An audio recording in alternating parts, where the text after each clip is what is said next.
Every summoned hero got a combat skill. Dachi's circle exploded with black lightning, and a horned war beast crawled out of it, 10 times bigger than the tiny leather bag that appeared in my hands. The beast hit the marble floor on all fours, then rose until its horns scraped sparks from the summoning hall's silver ceiling. It looked like a minotaur built for war, all black hide, iron muscle, and yellow eyes that already hated the first person it saw. The priests called his skill Beast Tyrant. The king smiled. Dachi smiled wider. That was the kind of power a kingdom wanted from a summoned hero. Loud, huge, easy to understand. A monster that made the air shake just by breathing. Then my circle lit up. Storage. A little brown bag dropped into my palms, barely big enough to hold one coin pouch. The priest stared at it for a second, like the system had made a spelling mistake. Then he read the description out loud. Single item storage. Capacity, 1 object. For 1 second, the hall went quiet. Then Dachi laughed. His war beast stepped beside me, and one claw was bigger than my entire skill. Perfect, Dashi said. Even in another world, you're still the weakest. Everyone laughed after that. Some tried to hide it, most didn't. It felt exactly like school. Same faces, same order, same people waiting for someone stronger to decide what was funny. Maki should have been the first one to look at me. She was my girlfriend before we were summoned. At least, that was what she called herself when nobody important was watching. Back home, when Dashi shoved my desk into the wall, she told me not to make it awkward. When he copied my homework, she said I should take it as a compliment. When he called me useless in front of everyone, she laughed, then apologized later like that made it disappear. In the summoning hall, she finally stopped pretending. Her circle flashed red and black, and a rose-shaped mist opened around her hands. Lifesteal. The priests murmured like it was beautiful, a rare skill, a dangerous skill, a power that could take strength from an enemy and pour it back into her own body. Everyone looked at her like she was mysterious and special. I looked at her and thought it fit too well. Maki glanced at the bag in my hands. Then she ran straight past me. She went to Dachi and hugged him like he was the hero she had been waiting for since the moment we landed in this world. Dachi looked over her shoulder at me like he had won, but I wasn't looking at him anymore. I was looking at the message only I could see. Hidden effect unlocked. Any item placed inside storage will upgrade to its maximum possible level. Current limit, 1 item. 1 item. Not useless. Restricted. There was a difference, and years of strategy games had taught me exactly what that meant. A weak starting skill with a broken scaling mechanic was not trash. It was late game power pretending to be garbage. Daki was still laughing when I walked across the summoning hall and slapped him across the face. The sound cracked through the room louder than any spell. The hall went still. Dachi stumbled 1 step. Maki screamed like I had done something impossible. His minotaur beast lowered its head and growled, but it did not move right away. That was the first crack in Dachi's perfect power. The beast wanted to attack. Daki wanted it to wait. For 1 breath, it listened to neither. The guards reached me before anyone else decided what to do. 2 of them caught my arms. A third stepped between me and the Minotaur. I did not fight them. There was no point. A room full of priests, knights, summoned heroes, and 1 massive war beast was not a room I could win in. Not yet. The king finally looked interested. He leaned forward on his throne, Asta then rested, eyes moving from Dachi's red cheek, to Maki clinging to him, to the tiny bag in my hand. He did not ask why I slapped him. He did not ask what Dachi said. He only judged what was useful. Then he raised 1 hand. 7 days outside the barrier, the king said. If the storage boy returns alive, we will decide whether he has any use. The hall went silent again. This time nobody laughed. Everyone knew what that meant. The barrier was the only thing keeping the kingdom safe from the wilderness. Outside it, monsters owned the roads after sunset.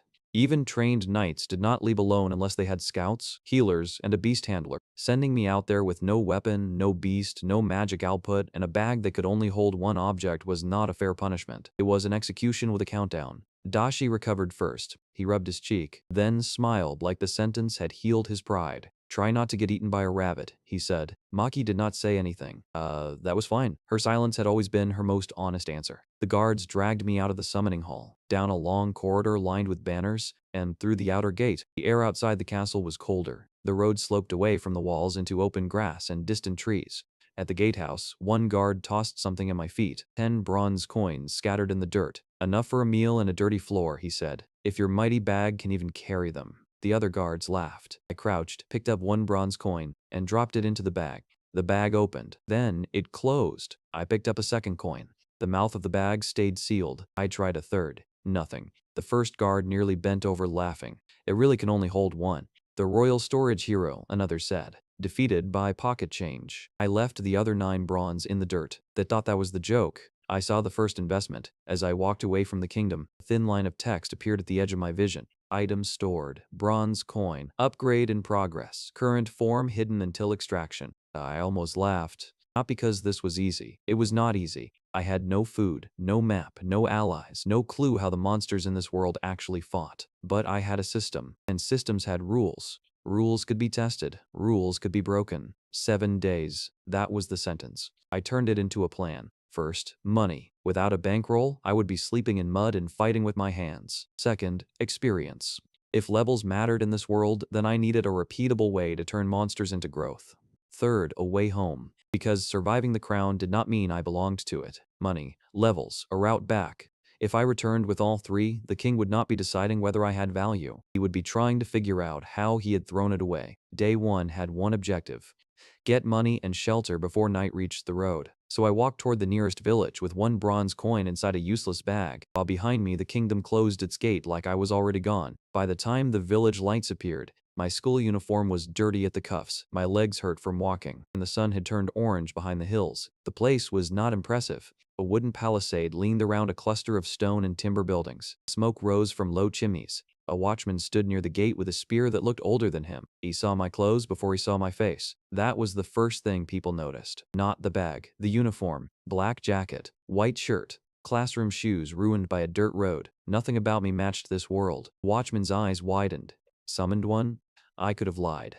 I did not know enough yet to make a good lie. Yes. His grip tightened on the spear. Not worship, not excitement, fear and caution. That told me something important. The kingdom loved summoned heroes in the palace. Villages outside the comfortable walls had a different opinion. In is straight ahead, he said. Don't start trouble. Wasn't planning to. He looked at the tiny bag on my side, then at my empty hands, and seemed to decide I was either harmless or already doomed. Both worked for me. The inn had a faded sign hanging above the door. A painted fox curled around a mug. Inside, the common room smelled like stew, wet wood, and people who had worked all day. Conversation thinned when I stepped in. A few men at the back table looked me over. A woman carrying plates stopped between tables. The innkeeper stood behind the counter. Broad shoulders, gray beard, sleeves rolled past his elbows. His eyes went straight to my uniform. You're from the castle. Not anymore. That got more attention than I wanted. I walked to the counter and kept my voice low. I need a room, 1 meal if you have it.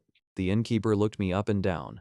3 bronze for the common room floor, 5 for the small bed, 10 for the best room, meal is 2. I nodded like I had options. Then I reached into the bag. My fingers touched cold metal. For 1 second, I felt the shape of a coin. Then I pulled it out. It was not bronze anymore. It was pale, heavy, and stamped with a crown I had not seen before. The common room went quiet. The innkeeper did not touch it at first. He just stared. Then he reached out carefully, picked it up with 2 fingers, and held it near the lamp. His face changed. Respect did not come first. Panic did. I can't accept this. That was not the reaction I expected. It's fake? No. His voice dropped. That's the problem. The woman with the plates came closer. She saw the coin and nearly dropped an entire bowl of stew. The innkeeper put the coin down like it might explode. We couldn't change a platinum if we emptied the whole till. Most of this village has never seen one. I can't take this for a room. A platinum. The system had just turned 1 bronze into 1 platinum. I kept my face calm because the room was watching. Inside, the number landed hard. 1 platinum was worth 10 gold, 100 silver, 1,000 bronze. The king had banished me with pity money. My useless bag had turned it into a fortune. The innkeeper pushed the coin back toward me. Put it away, quietly, before someone stupid sees it and thinks about doing something stupid. Too late for that. Everyone had seen it. At the back table, one man whispered something to another. A hooded traveler near the wall stopped stirring his cup. He had not taken a single drink since I walked in. I noticed him. I did not look long. Looking too long tells a watcher they have been seen. I placed my hand over the platinum. Then don't change it. The innkeeper blinked. What? Keep it. I need food, a room, local information, and someone to vouch for me at the guild tomorrow. The king gave me 7 days outside the barrier. If I survive, I prove I have some use. If I don't, nobody in the castle loses anything. The room went quieter. Not shocked quiet. Angry quiet. Not at me. At the sentence. The innkeeper looked toward the gate, then back at my uniform.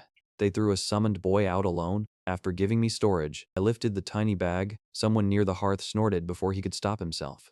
The innkeeper did not laugh. He looked at the bag, then at the platinum, then at my face. How old are you? 17. His jaw tightened. R.E. The woman with the plates set the stew down on the counter. You're eating first, talking after. That was how my first alliance in this world started. Not with a vow, not with a contract, with stew. It was too salty, too thin, and the best thing I had eaten since the summoning. The innkeeper's name did not matter yet, neither did his wife's. What mattered was that they treated the platinum like a responsibility, not just money.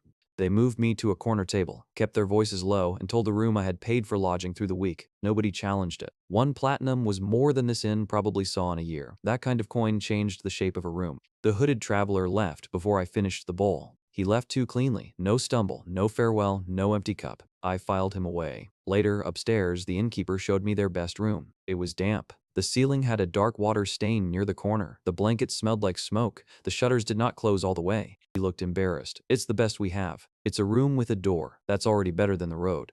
His wife brought bread, cheese, and a second bowl of stew. Then she stood there like she wanted to ask something but was afraid of pushing too hard. The innkeeper asked for her. What happened in the castle? I could have given them the clean version. Bad skill, bad temper, bad luck. Instead, maybe because I was tired, I gave them enough of the real one. I told them about the summoning hall, about Dachi and his minotaur beast, about Maki running to him. I did not dress it up as heartbreak. That would have given her too much credit. She was always like that, I said. Back home, when Dachi made me the joke, she told me to ignore him. Then she laughed anyway. Today, she just picked the winning side faster. The innkeeper's wife made a small sound. And you hit him? Slapped him. The innkeeper looked down at the tiny bag on my hip. With no weapon and no magic. I had one good moment left. I used it. He stared at me for a second. Then he laughed once, quietly. Foolish. Probably. Still, he said, I understand it. That helped more than it should have. Before they left, the innkeeper disappeared downstairs and came back with a wrapped object. He placed it on the bed. We don't have adventurer gear. This village gets what the guild doesn't want, but if you're going there tomorrow, take this. I unwrapped it. An old carving knife. Not a sword, not a dagger made for fighting. A kitchen blade with a worn wooden grip, a stained edge, and a nick near the tip. We use it for breaking down monster meat when hunters bring something in, he said. It cuts hide better than it looks. To anyone else, it was almost insulting. To me, it was perfect. A tool already tied to monster harvesting. A weak item with a specific purpose. Those were the best things to upgrade. I thanked him and waited until the door closed. Then I opened the bag. The platinum was no longer inside, of course. I had spent it. The bag was empty again. I slid the carving knife in. The leather mouth swallowed it with no resistance. Black panel appeared. Item stored, worn carving knife. Upgrade in progress. Estimated completion, 7 hours, 58 minutes. Current form unknown until extraction. I sat on the edge of the damp bed and read that twice. Unknown until extraction. So the bag would not tell me what I had until I took it out. That meant every use was a gamble, but a gamble with a timer was still a system. I lay back, stared at the stained ceiling, and smiled despite myself. Objective 1 was money. Objective 2 was a way to turn danger into levels. If that knife became what I thought it might become, then tomorrow I would not need a party to carry me. I would need a party to lead me to the first pile of monsters.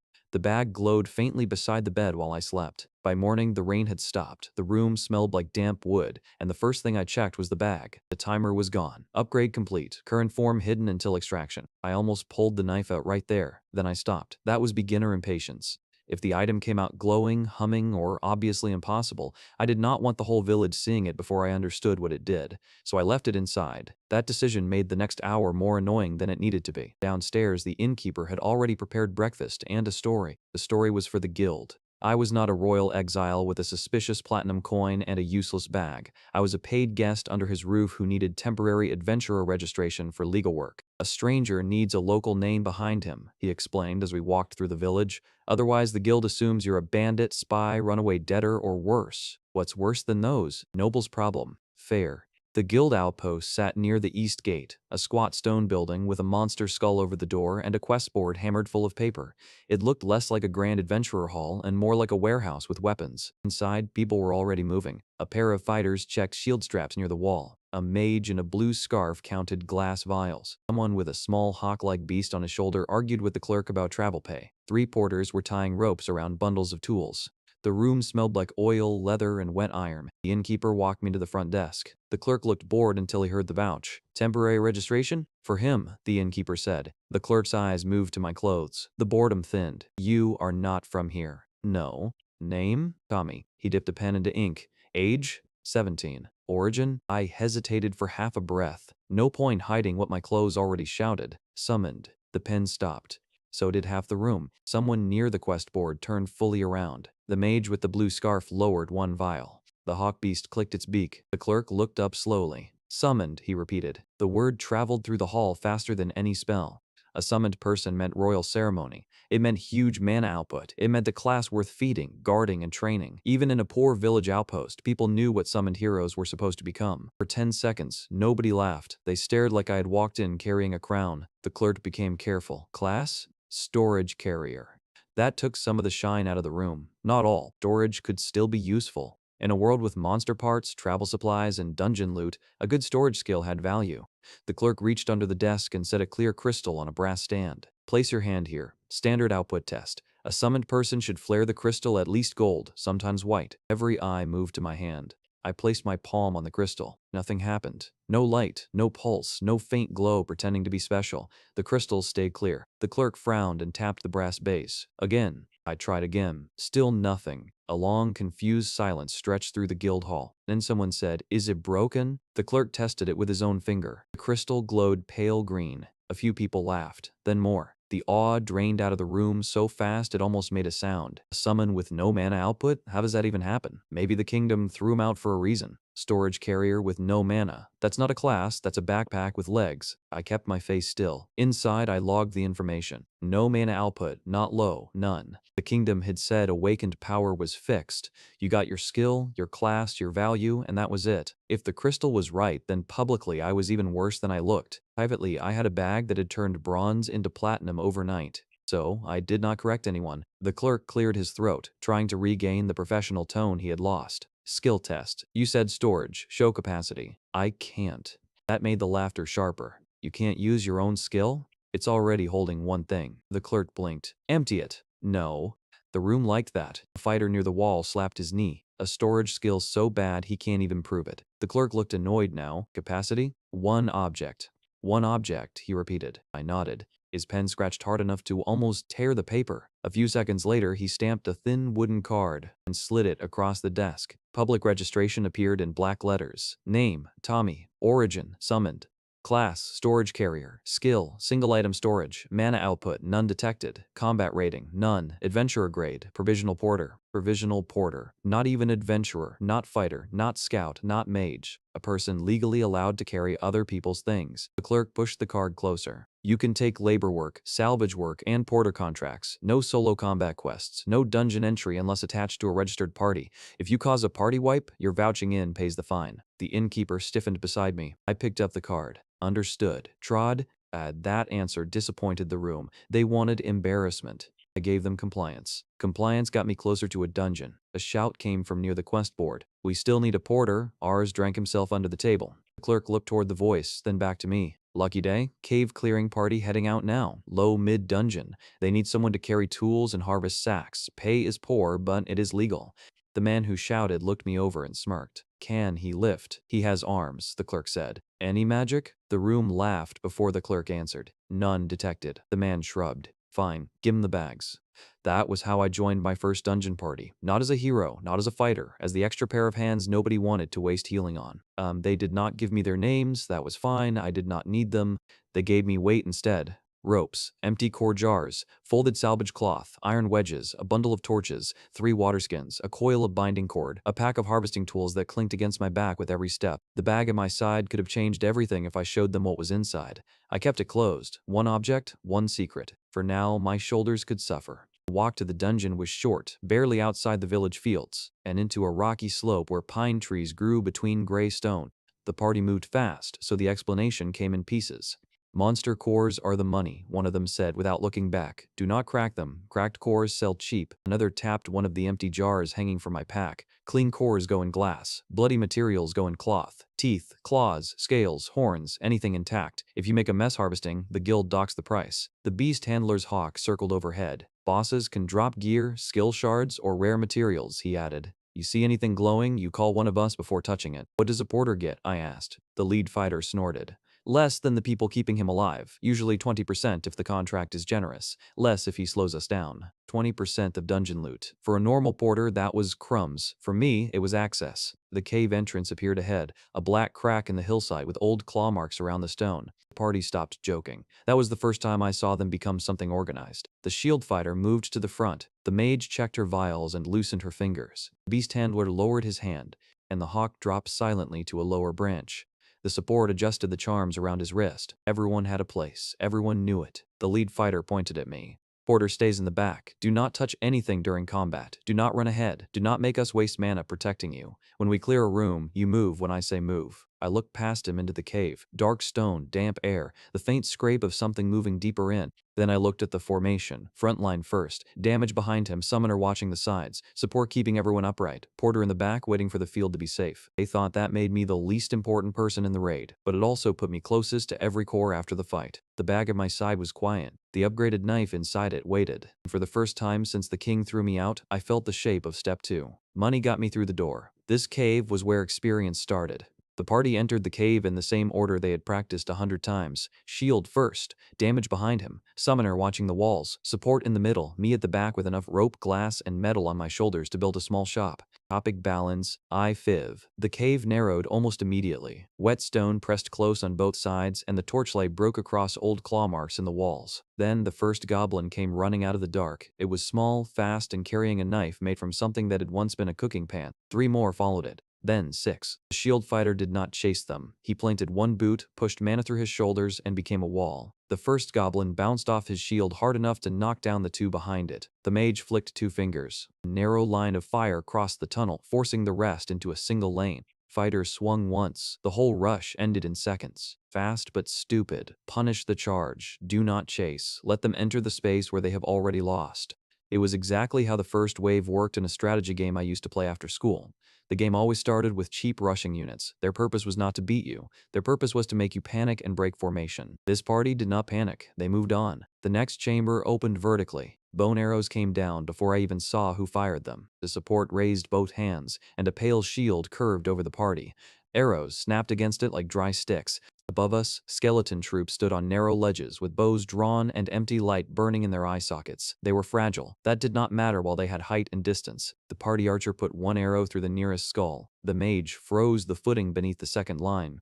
The beast summoner whistled once, and his hawk shot upward through the arrow rain, scattering the remaining shooters long enough for the archer to finish them. Ranged enemies did not need armor, they just needed everyone to forget they existed. The third encounter waited in a passage barely wide enough for it. An ogre stepped into the torchlight with a club thicker than my body. It raised the weapon slowly. The fighter shifted left. The ogre swung. The club struck the wall where he had been and buried itself in stone. The mage did not cast until that moment. Her spell struck behind the ogre's knee. The archer hit the wrist. The fighter drove his shield into its chest before it could pull the club free. Huge strength. Long wind-up, long recovery. Punish the miss. The ogre fell across the passage, and the party stepped over it without celebrating. They had expected to win. The stone lizards were different. They waited on the walls and ceiling, almost invisible, until one opened its mouth and fired a blast of grit that turned the air gray. The fighter's axe bounced off the first lizard's back. An arrow cracked against another and dropped harmlessly. The creatures stayed low, armored from above, using their tails to sweep the floor and break everyone's footing. The beast summoner became the center of the fight. His contracted hound lunged under one lizard, caught it behind the front leg, and twisted.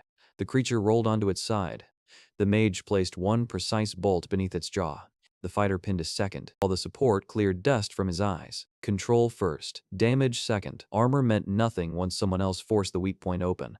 The whole sequence, from goblins to skeleton troops, from ogre to stone lizards, took less time than the walk from the village. 2 or 3 clean movements from each person. No speeches, no wasted magic. Every member fought the kind of enemy their role handled best. I stayed behind them and watched. The guild party had 5 people, but really it had 5 jobs. Hold attention, deal damage, control space, keep everyone standing, find what the others missed. It was not just a party, it was a template. The boss chamber combined everything the cave had shown us. A stone-crowned ogre waited in the center, taller than the first ogre and plated along one shoulder with natural rock. Smaller stone lizards crawled between the pillars around it. The raid leader pointed behind me. Stay at the entrance. If it charges, move farther back. Do not make us turn around for you. I nodded and moved to the wall. This time, nobody fought alone. The shield fighter drew the ogre's attention and kept its plated side turned away from the mage. The summoner's hound cut across the chamber, forcing the smaller lizards off the fighter's legs. The support reinforced the shield whenever the ogre's club came down. The archer struck joints, eyes, and every opening the fighter created. The mage waited. That was the detail I noticed. She had enough mana to throw fire from the first second. She did not. She waited until the ogre committed to a full swing. The fighter stepped inside the arc. The summoner's hound struck the back of its knee. The ogre dropped 1 level.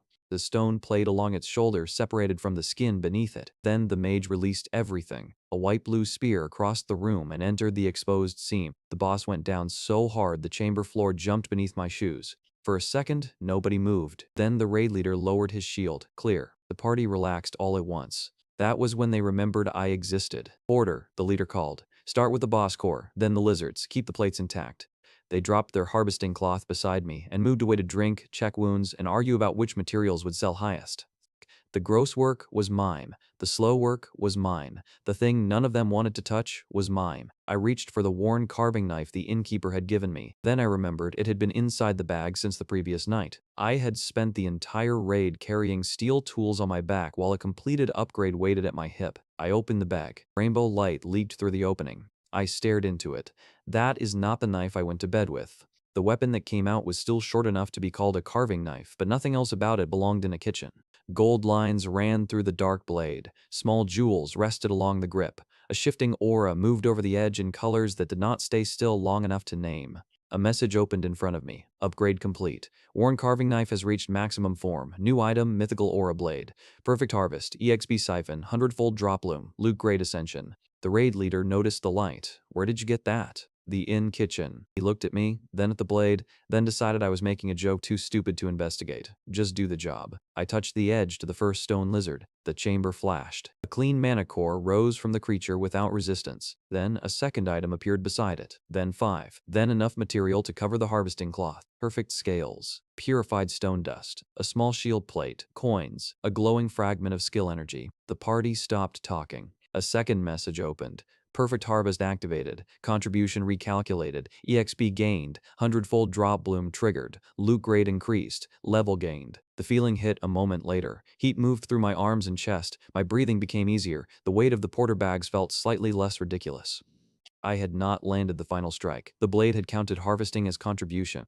I touched the next creature. Another burst. The archer stood up. That dungeon does not drop that. The mage came closer. It just did. The third harvest filled 2 more cloths. The fourth created a core so pure the beast summoner reached for it without asking. I moved it away first. Porter, the raid leader said, faster. We do not have all day. I looked at the mountain of materials around my knees.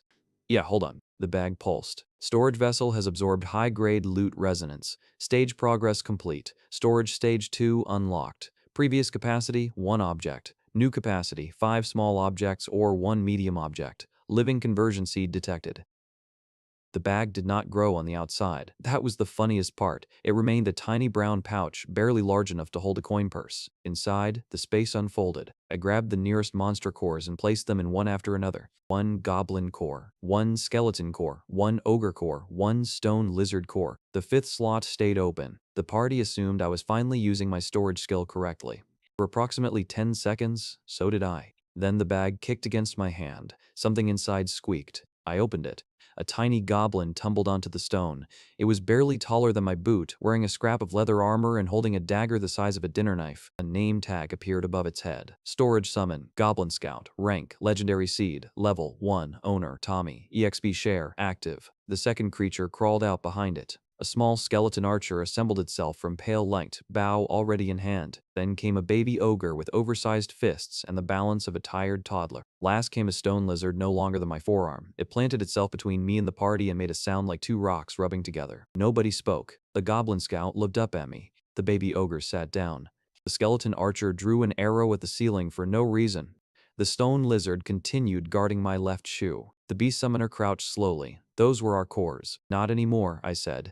He reached toward the lizard. The name tag brightened. Bonded summons cannot be transferred. The lizard snapped at his glove. He pulled back. The party stared at the 4 creatures. Then someone laughed. It was not the same laugh as the guild hall. This one came from confusion trying to protect itself. Legendary, the archer said. That thing could lose a fight to a bucket. The baby ogre tried to stand, tipped forward and caught itself with both hands. More laughter. I saw tiny monsters. I saw level 1. There was a difference. The bag had upgraded what they could become, not skipped the path required to get there. The goblin scout noticed a wounded cave pest moving near the wall. It ran forward, stabbed once, and jumped back. Message appeared. Storage summon gained EXP. EXP share active. Tommy gained linked EXP. Goblin Scout growth accelerated by Aura Blade contribution. Step 2 became real in that moment. I did not need to find one unbeatable monster. I needed a repeatable way to turn every cleared core into a creature that could grow beside me. The party did not share my excitement. The raid leader looked at the missing cores, the bonded name tags, and the loot piled across the chamber. Those cores belonged to the contract. You told me to store them. We told you to harvest them. I did. He argued for several minutes with the mage and the beast summoner. None of them knew what category to put the summons under. They could not sell them, they could not take them, they could not pretend they were still cores. So they did what people usually did when a rule did not benefit them. They changed the payment. 5%, the leader said when we reached the cave exit. 5 gold. The bonded creatures count against your share. He expected me to complain. A normal porter had been promised 20%. 5 gold was an insult compared to the upgraded hall behind us. I took the coins. Stage 2 storage could hold 5 small objects. The maximum form of gold was platinum. 1 platinum coin was worth 10 gold. They thought they had cut my pay. They had given me 5 separate investments. I placed the 5 coins into the bag. Items stored. Gold coin X5. Upgrade route detected. Maximum form, platinum coin. Estimated completion, 2 hours 12 minutes. The raid leader waited for anger. I smiled instead. That worried him more. The party offered to take me on their next raid. Not because they respected me, because they wanted the blade near their loot pile again. You can porter for us tomorrow, the leader said. Same rate. No. The answer came too quickly for him. You will not find a better party at your grade. I am not looking for one. I called the 4 summons toward me. The goblin scout moved first. The stone lizard followed. The skeleton archer walked into a wall, corrected itself, and continued. I had to carry the baby ogre under one arm. The party watched us leave. From a ridge above the cave road, a hooded man watched too. He had been in the inn when the platinum coin hit the counter. He had been near the guild crystal when it called me empty. Now he was holding a small communication stone near his mouth. I could not hear the entire message from where I stood. I heard 2 words, Ark Shepherd. Then he saw me looking. He lowered the stone and disappeared into the trees. I did not chase him. I had 4 level 1 summons, a blade I barely understood, 5 gold coins becoming 5 platinum, and no mana I could actually control. Chasing a spy before I knew who paid him would have been emotional. I needed to be useful. Back at the guild, the raid hall caused exactly the kind of problem I expected. Appraisers opened sacks, stopped, checked the dungeon report, and opened them again.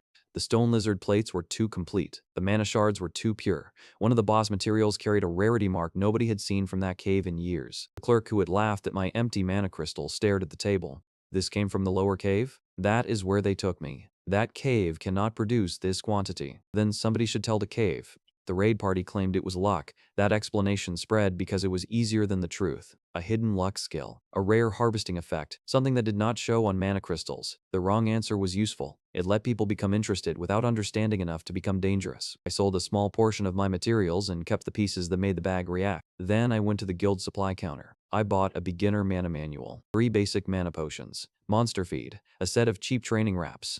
The shopkeeper looked at my adventurer card. No measurable output. That is what the crystal said. Potions restore mana. They do not make talent. Then the book should be cheap. He sold it to me because my money was real even if my class was not. I read the manual in the inn's damp room while the 5 gold coins continued upgrading inside the bag. The first page changed the story the crown had told us. Mana output is not fixed. A class determines affinity and starting path. Levels, circulation practice, potion support, and combat exposure can increase output over time. Even a dull crystal may indicate dormant flow rather than permanent emptiness. I read that paragraph twice. In the summoning hall, the priests had treated every first result as final. Dachi received Beast Tyrant, so he was valuable. Maki received Lifesteal, so she was rare. I received Storage and showed no mana, so I was disposable. But the cheapest book in a poor village said a first reading was only a starting point. If mana could grow, then the crystal had not measured my ceiling. It had measured level 0. The crown knew summoned students came from a world without mana training. They also knew training existed. Yet nobody in the hall had explained circulation, level growth, potion support, or the difference between starting output and potential. That did not make sense if their only goal was to make us strong enough to save them. Either they were careless on a scale too large to believe, or they wanted us strong in a very specific way, at a very specific time, without understanding how to grow outside their control. I looked at the bag. The gold coins had another hour. I placed 1 beginner mana potion inside instead, temporarily pausing the coins. The timer changed. Beginner mana potion stored. Upgrade route detected. Estimated completion 18 minutes. When I pulled it out, the cloudy blue liquid had become clear enough to reflect light like glass. Upgrade complete. New item Origin Mana Elixir. Permanently opens dormant mana channels. Permanently increases mana capacity. Unlocks basic mana circulation. Improves compatibility with aura weapons. Warning, first use may cause temporary overload. The shopkeeper had said potions did not create talent. The bag had disagreed. I drank it. Heat entered my chest first, then my arms. Then every line beneath my skin seemed to open at once. I fell to one knee beside the bed, gripping the floorboards while pressure moved through places in my body I had never been able to feel before. The mythical aura blade reacted from the table. Rainbow light ran along its edge. 4 small summons reacted too. The goblin scout stood straight. The skeleton archer's eyelights brightened. The stone lizard pressed itself flat against the floor. The baby ogre began glowing and looked deeply offended by it. Dormant mana flow awakened. Basic mana circulation acquired. Mana output recalculating. Level recalculation complete. Tommy has reached level 3. The pressure settled. For the first time, I could feel mana instead of reading about it. It was not a giant ocean of power. It was a current. Small, uneven, but mine. The manual taught a basic circulation loop. Breathe in. Pull mana toward the center. Move it through the arms and legs. Return it without letting the flow break. The first attempt failed halfway through my shoulder. The second reached my hand. On the fifth, the aura blade responded. A thin silver line appeared across the table leg. Then, another message opened. Skill acquired, weak line cut. Type, combat utility. Effect, after observing a target, briefly reveals the weakest line in its movement, armor, or attack posture. Limit, close range. User must still reach and strike the line. That was not overwhelming power. It was better. It was a skill I understood. Watch. Wait. Strike where the structure failed. A second skill tried to form beneath it. Skill fragment detected. Formation link. Unlock condition not met. Requirement 3 bonded summons reach level 5. Current status dormant. The next step wrote itself. My summons needed levels. So did I. The innkeeper let me use an old storage shed behind the building after I promised not to break the wall. I brought the 4 creatures outside after dark. They looked less like a legendary force and more like a badly organized children's parade. The goblin scout rushed every target before I finished pointing. The skeleton archer missed a bottle from 6 feet and struck a bucket behind it. The baby ogre tried to block a padded training post, leaned too far, and fell over backward. The stone lizard planted itself in front of me and refused to move. That last one was accidentally correct. I assigned the roles I had seen in the cave. Scout, range, frontline, control. The goblin learned to circle instead of charging straight. The skeleton began waiting for the goblin to expose the target. The baby ogre practiced standing between me and the padded post. Stone lizard learned that turning sideways made its small armored body wide enough to block a narrow path. They were clumsy. They were tiny. They listened. That mattered more than size. Each time I practiced weak line cut with the aura blade, faint EXP moved through the bond. Storage summon training synchronized. EXP share active. Goblin Scout reached level 2, Stone Lizard reached level 2, Tommy gained linked EXP. The gains were small. The engine worked. While I was learning what the crown had not bothered to teach me, the rest of my class was still inside the barrier, hearing the same truth from royal instructors 2 days late. Their training hall was larger than the village guild and cleaner than the king's throne room had any right to be. A royal instructor stood before the summoned students and drew a circle of blue light in the air. A class is a starting path, he explained. It is not a finished state. Mana grows through use, circulation, level pressure, and controlled exposure. Fighters reinforce the body and weapon. Mages shape external forms. Beast users must establish dominance, trust, or resonance. A powerful beast without control is a liability. One student raised his hand. So it is basically like a video game? The instructor stared at him. I do not know what that is. Then he continued. Daki was not listening. He stood in the practice arena with his minotaur towering behind him. Charge the center dummy, he ordered. The beast charged the left row instead. 3 training frames exploded. A student dove out of the way. Stop. The minotaur continued to the wall, struck it once, and turned only when it felt like turning. Dachi's face went red. Kneel. The minotaur looked down at him. It did not kneel. The instructor crossed his arms. Beast Tyrant is not volume. Your beast is reflecting the tamer. Few students laughed. Before Dachi turned toward them, Maki practiced on the opposite side of the hall. Her lifesteal skill looked beautiful from a distance. Dark red light moved from a bound training creature into her hands. The weakness left the target and became color in her cheeks, mana around her shoulders, strength in her posture. The instructor praised the efficiency. Maki smiled modestly. Then, her eyes moved past Dashi toward an older student, whose spell had just split a stone target in half. She watched him a second too long. Dachi noticed. His minotaur noticed Daki noticing and snorted like it found the whole situation embarrassing. Above the hall, the king watched from behind a crystal screen. The students were improving, not fast enough. This batch is behind schedule, he said quietly. 5 days remain, and most still cannot circulate mana without instruction. An advisor mentioned Dachi's beast tyrant and Maki's lifesteal. The king did not look comforted. A communication crystal lit beside him. The hooded spy's report came through in a whisper. Subject Tommy survived first dungeon exposure. Storage skill produced bonded monster signatures. 4 creatures, growth classifications hidden. Possible scripture match. The advisor leaned closer. Which scripture? The spy gave the code name. Arc Shepherd. The room went still.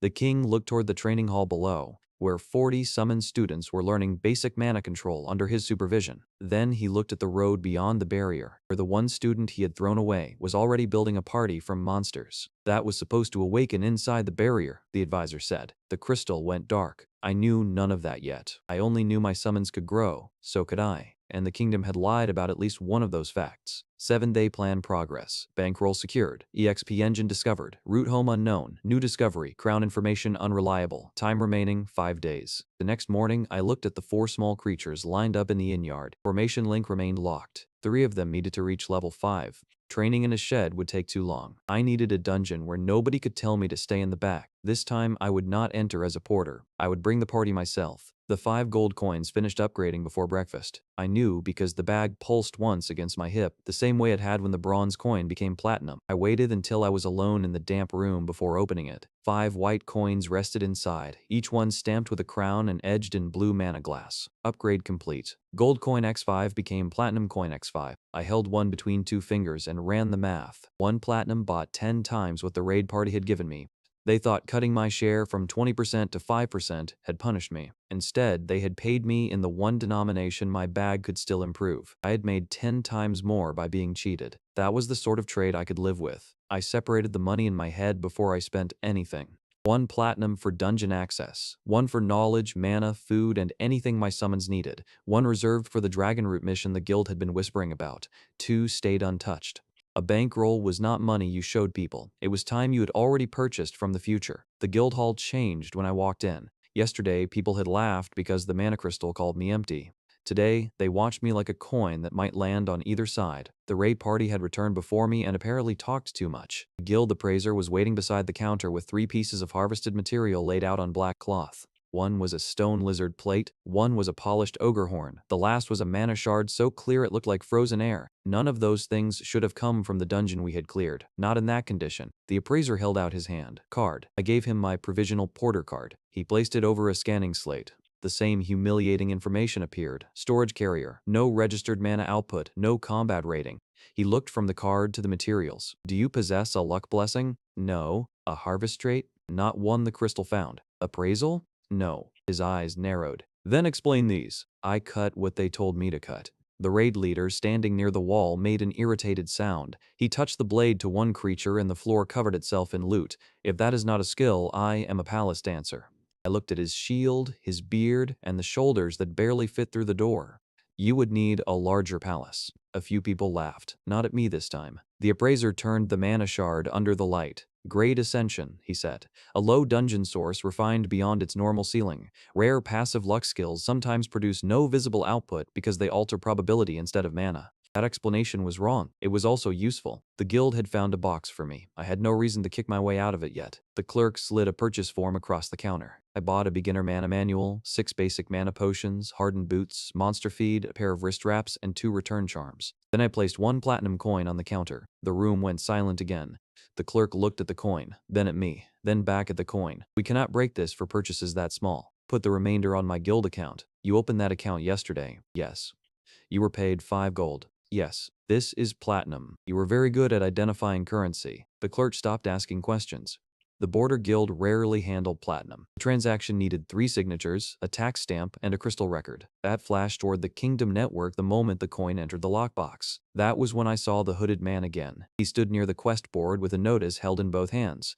Upside down. Same narrow shoulders as the traveler at the inn, same boots as the man who had watched my crystal stay dark, same habit of never quite looking at me directly. I replayed the last 2 days in reverse. He had left the inn after my platinum coin appeared. He had been near the guild counter during my registration. He had watched the raid party return. Now he was watching a provisional porter deposit money that did not exist the previous night. The kingdom had not forgotten me. It had started counting. I let my eyes pass over him without stopping. A spy who thought he was invisible was more useful than one who knew he had been found. Across the kingdom, the same man appeared inside a communication crystal before the king. I learned what he reported much later. The subject has converted 4 monster cores into named bonded creatures, he said. Each carries an unreadable growth ceiling. He also produced ascended loot and acquired platinum with no sponsor. A royal advisor opened an old book whose pages were bound in dark metal. Carry the fallen lines and return them named, he read. The shepherd walks with a vault that is smaller than his hand and larger than a battlefield. The king's jaw tightened. Arch Shepherd, the advisor whispered. That power was supposed to awaken inside my hall, the king said. The spy waited. Do we retrieve him? No, not yet. The king looked toward the training yard, where the rest of my class practiced under royal supervision. His sentence was public. If we drag him back after calling him useless, we expose fear. Observe him. Learn the limit. He returns on the 7th day either way. The crystal dimmed. Back at the guild, a brass bell rang over the quest board. The clerk removed a red-edged request and carried it to the counter. S-rank protection roster, she announced. Seasonal Dragon Passage, Hearthglen Village. The room changed. Some adventurers looked interested. Others looked at the floor. Dragons did that to people even when the contract claimed they were only passing through. The clerk glanced at me. The guild wants your luck on the harvest team. I do not have a luck skill. Then bring whatever you used yesterday. What is the assignment? Protect the village while the migration crosses the ridge. Recover shed scales, nest minerals, damaged cores, and anything abandoned after the passage. You are not expected to fight. Which dragons? Roundbelly ember drakes, mostly B rank, young adults and late juveniles. Why this week? They wake from seasonal torpor when the ridge warms. What triggers aggression? Noise near the den mouths, sharp mana changes, threats to eggs. Why are beginner summon students training in the same village? The clerk's mouth opened, then closed. A man farther down the counter answered for her. Royal decision. That was not an answer. It is the only one we have. I looked at the red quest sheet. The crown knew dragons crossed that ridge. The crown knew unstable beginners would be throwing new magic into the same ground, and somehow nobody in the guild could explain why those two facts belonged together. I will take it, I said, after one private dungeon run. The clerk almost laughed. Private? My summons need combat levels before I stand near B-rank dragons. Beginners cannot reserve dungeons alone. Then I will buy someone else's reservation. The raid party from yesterday had one booked that afternoon. I walked over to them. The leader crossed his arms. Changed your mind about joining us again? No, I want your gate. He stared at me. For what? To clear it. With those toys? 4 small heads appeared above the edge of my bag. The goblin scout grinned. The skeleton archer's jaw clicked. The baby ogre waved. The stone lizard looked personally offended by the word toys. The party laughed.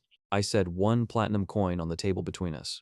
The laughter stopped so cleanly I could hear the guild clock turn. The leader picked up the coin, bit it, then looked at the clerk. She nodded. Real. You had 5 gold this morning, he said. I trade well. For 1 dungeon window? For privacy. He closed his fist around the platinum. You sign in as our delayed 5th member. We open the gate, withdraw, and claim you insisted on scouting. If you get trapped, we never made this arrangement. If I clear it, then I forget I laughed. That sounds expensive for you. He took the coin anyway. The same guild members who had laughed at my 1-item bag watched me purchase an entire dungeon session.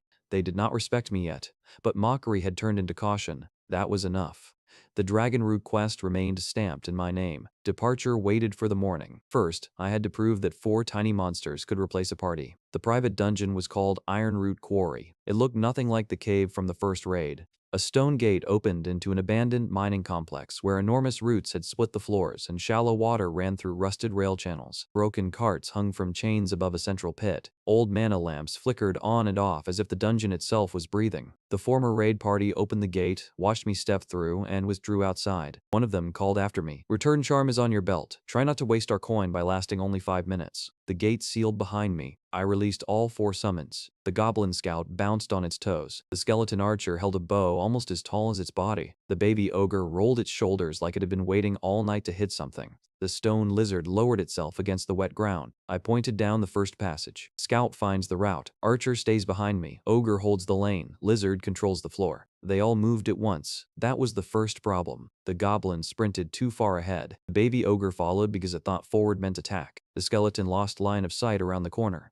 The stone lizard braced in the exact place the rest of us needed to retreat through. 3 iron mining crawlers dropped from the ceiling between us. One swung a hooked arm at the goblin.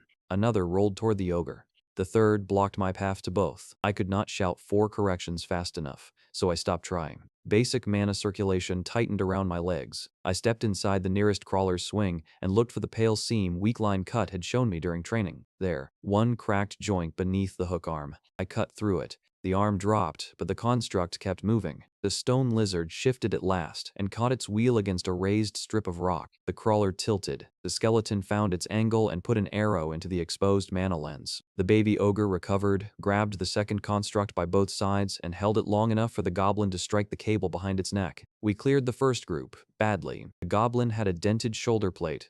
The skeleton had lost 3 arrows. The ogre was standing in water up to its knees looking pleased with itself. The stone lizard remained exactly where I had first told it to brace. Spoken commands were too slow. I did not need them big yet, I needed them useful. The quarry gave each one a lesson. The first was a trap corridor. Old pressure plates lined the floor. Some dropped iron cages. Others released stone darts from the walls. The goblin scout rushed forward, triggered the first plate, and vanished under a cage. It stared at me through the bars. I stared back. That was the opposite of scouting. It looked offended. I cut the weakened block and freed it. The second time, it moved slowly. It tapped stones with the end of a broken arrow. It marked safe plates with chalk for my pack. When it found a narrow side tunnel bypassing half the traps, a soft pulse moved through our bond. Goblin Scout reached level 3. Skill learned, danger ping. The goblin pointed at a ceiling plate before it moved. Progress. The next chamber rose 3 levels around us. Nana-powered sentries stood on balconies with crystal bolts loaded into metal bows. The skeleton archer fired too quickly and missed. The sentries did not. I used clearing step before I had officially unlocked it, though at that point it was only instinct and mana. I crossed behind a pillar, while the stone lizard dragged the ogre into cover. Do not shoot the bodies, I told the skeleton. Shoot what makes them bodies. The goblin marked the glowing nodes. The skeleton waited. 1 breath. 2. Then it struck the first node. The sentry folded. Second arrow. Second node. By the final balcony, the skeleton no longer needed my finger to show it where to aim. Skeleton archer reached level 4. Skill improved. Mana node sight. The minecart lane belonged to the baby ogre. A stone ram construct barreled down the tracks toward us, pushing broken carts ahead of it. The ogre ran forward to meet it. The first impact sent the little beast rolling backward 3 times. It stood up, shook itself, and charged again. I caught the strap across its chest. Not charge, hold. It looked at the machine, then at its own hands. The stone lizard dug its claws into the rail bed and raised a ridge behind the ogre's heels. I pushed mana through the bond the way I had pushed it through my legs. The ogre planted both feet. The ram hit. This time, the ogre moved only half a step. The skeleton struck a wheel pin. The goblin released the brake chain on an empty cart above us. The cart smashed into the construct's side and turned it across the rail. Baby ogre reached level 4. Skill learned. Lane holder. It raised both fists and roared in a voice far too deep for its size. The flooded platform belonged to the stone lizard. Thin-legged quarry beasts moved through ankle-deep water faster than any of us could turn. Their feet spread across the surface tension. Every time the goblin chased one, it slipped. Every time the ogre swung, the creatures were somewhere else. The stone lizard lowered its chin. The ground changed. Small ridges rose beneath the water, not high enough to see, but high enough to break the creature's rhythm. One stumbled. The skeleton hit it. A second tried to turn and found the water suddenly pulling around its feet. The ogre blocked the lane. I moved through with weak line cut, striking only the bright seams my skill revealed. Stone lizard reached level 5. Skill learned. Terrain grip. The EXP crossed the bond and struck all of us at once. I reached level 6. The goblin reached level 4. The skeleton reached level 5. The ogre reached level 5. 3 summons. Level 5. The locked skill opened. Formation link unlocked. Shared functions available. Directional awareness. Silent command pulse. Target priority. Limited sensory overlap. The dungeon hit me all at once. The goblin's view was low and fast. The skeleton saw mana as faint blue pressure. The ogre felt weight through the floor. The lizard knew every stable patch of stone within several body lengths. I staggered and grabbed the wall. 4 sets of senses were not a gift if I let them become noise, so I treated them like a strategy map. I did not need to see everything, I needed markers. Danger, target, hold, move. I narrowed the link until each summon became one clean stream of useful information. The next enemy group was waiting in formation. An armored quarry guardian blocked the center lane. 2 crystal casters stood behind it. Fast cutters moved along the side rails. A real party, just not a good one. The goblin's danger ping marked the flankers before they moved. The stone lizard shifted the wet floor beneath the guardian's left foot. The ogre received one silent command. Hold. It met the guardian and stopped it in the narrow lane. The skeleton's mana node sight found the first caster's focus crystal. One arrow broke the spell before it formed. The goblin crossed behind the second caster and cut the stabilizing cord on its back. The guardian tilted as the ground gave way. My new movement skill completed itself. Skill unlocked. Clearing step. Defeating or contributing to a dungeon creature grants one short burst of movement. Chain ends on a miss, delay, or superior rank resistance. I used the first defeated flanker as the beginning. One step carried me across the lane. Weak line cut severed the second creature's exposed knee seam. The chain refreshed.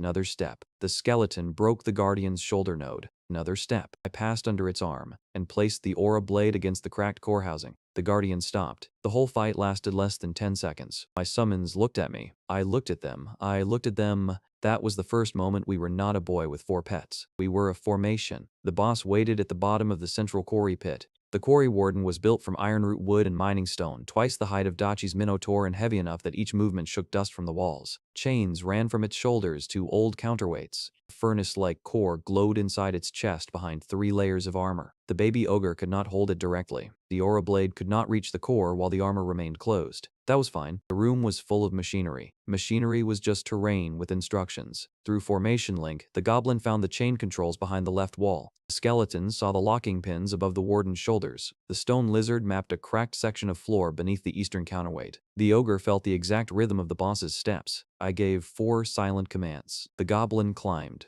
The skeleton aimed. The lizard moved the ground. The ogre waited. The warden charged. The baby ogre did not try to stop all of it. He caught one arm and turned the charge half a degree. That was enough.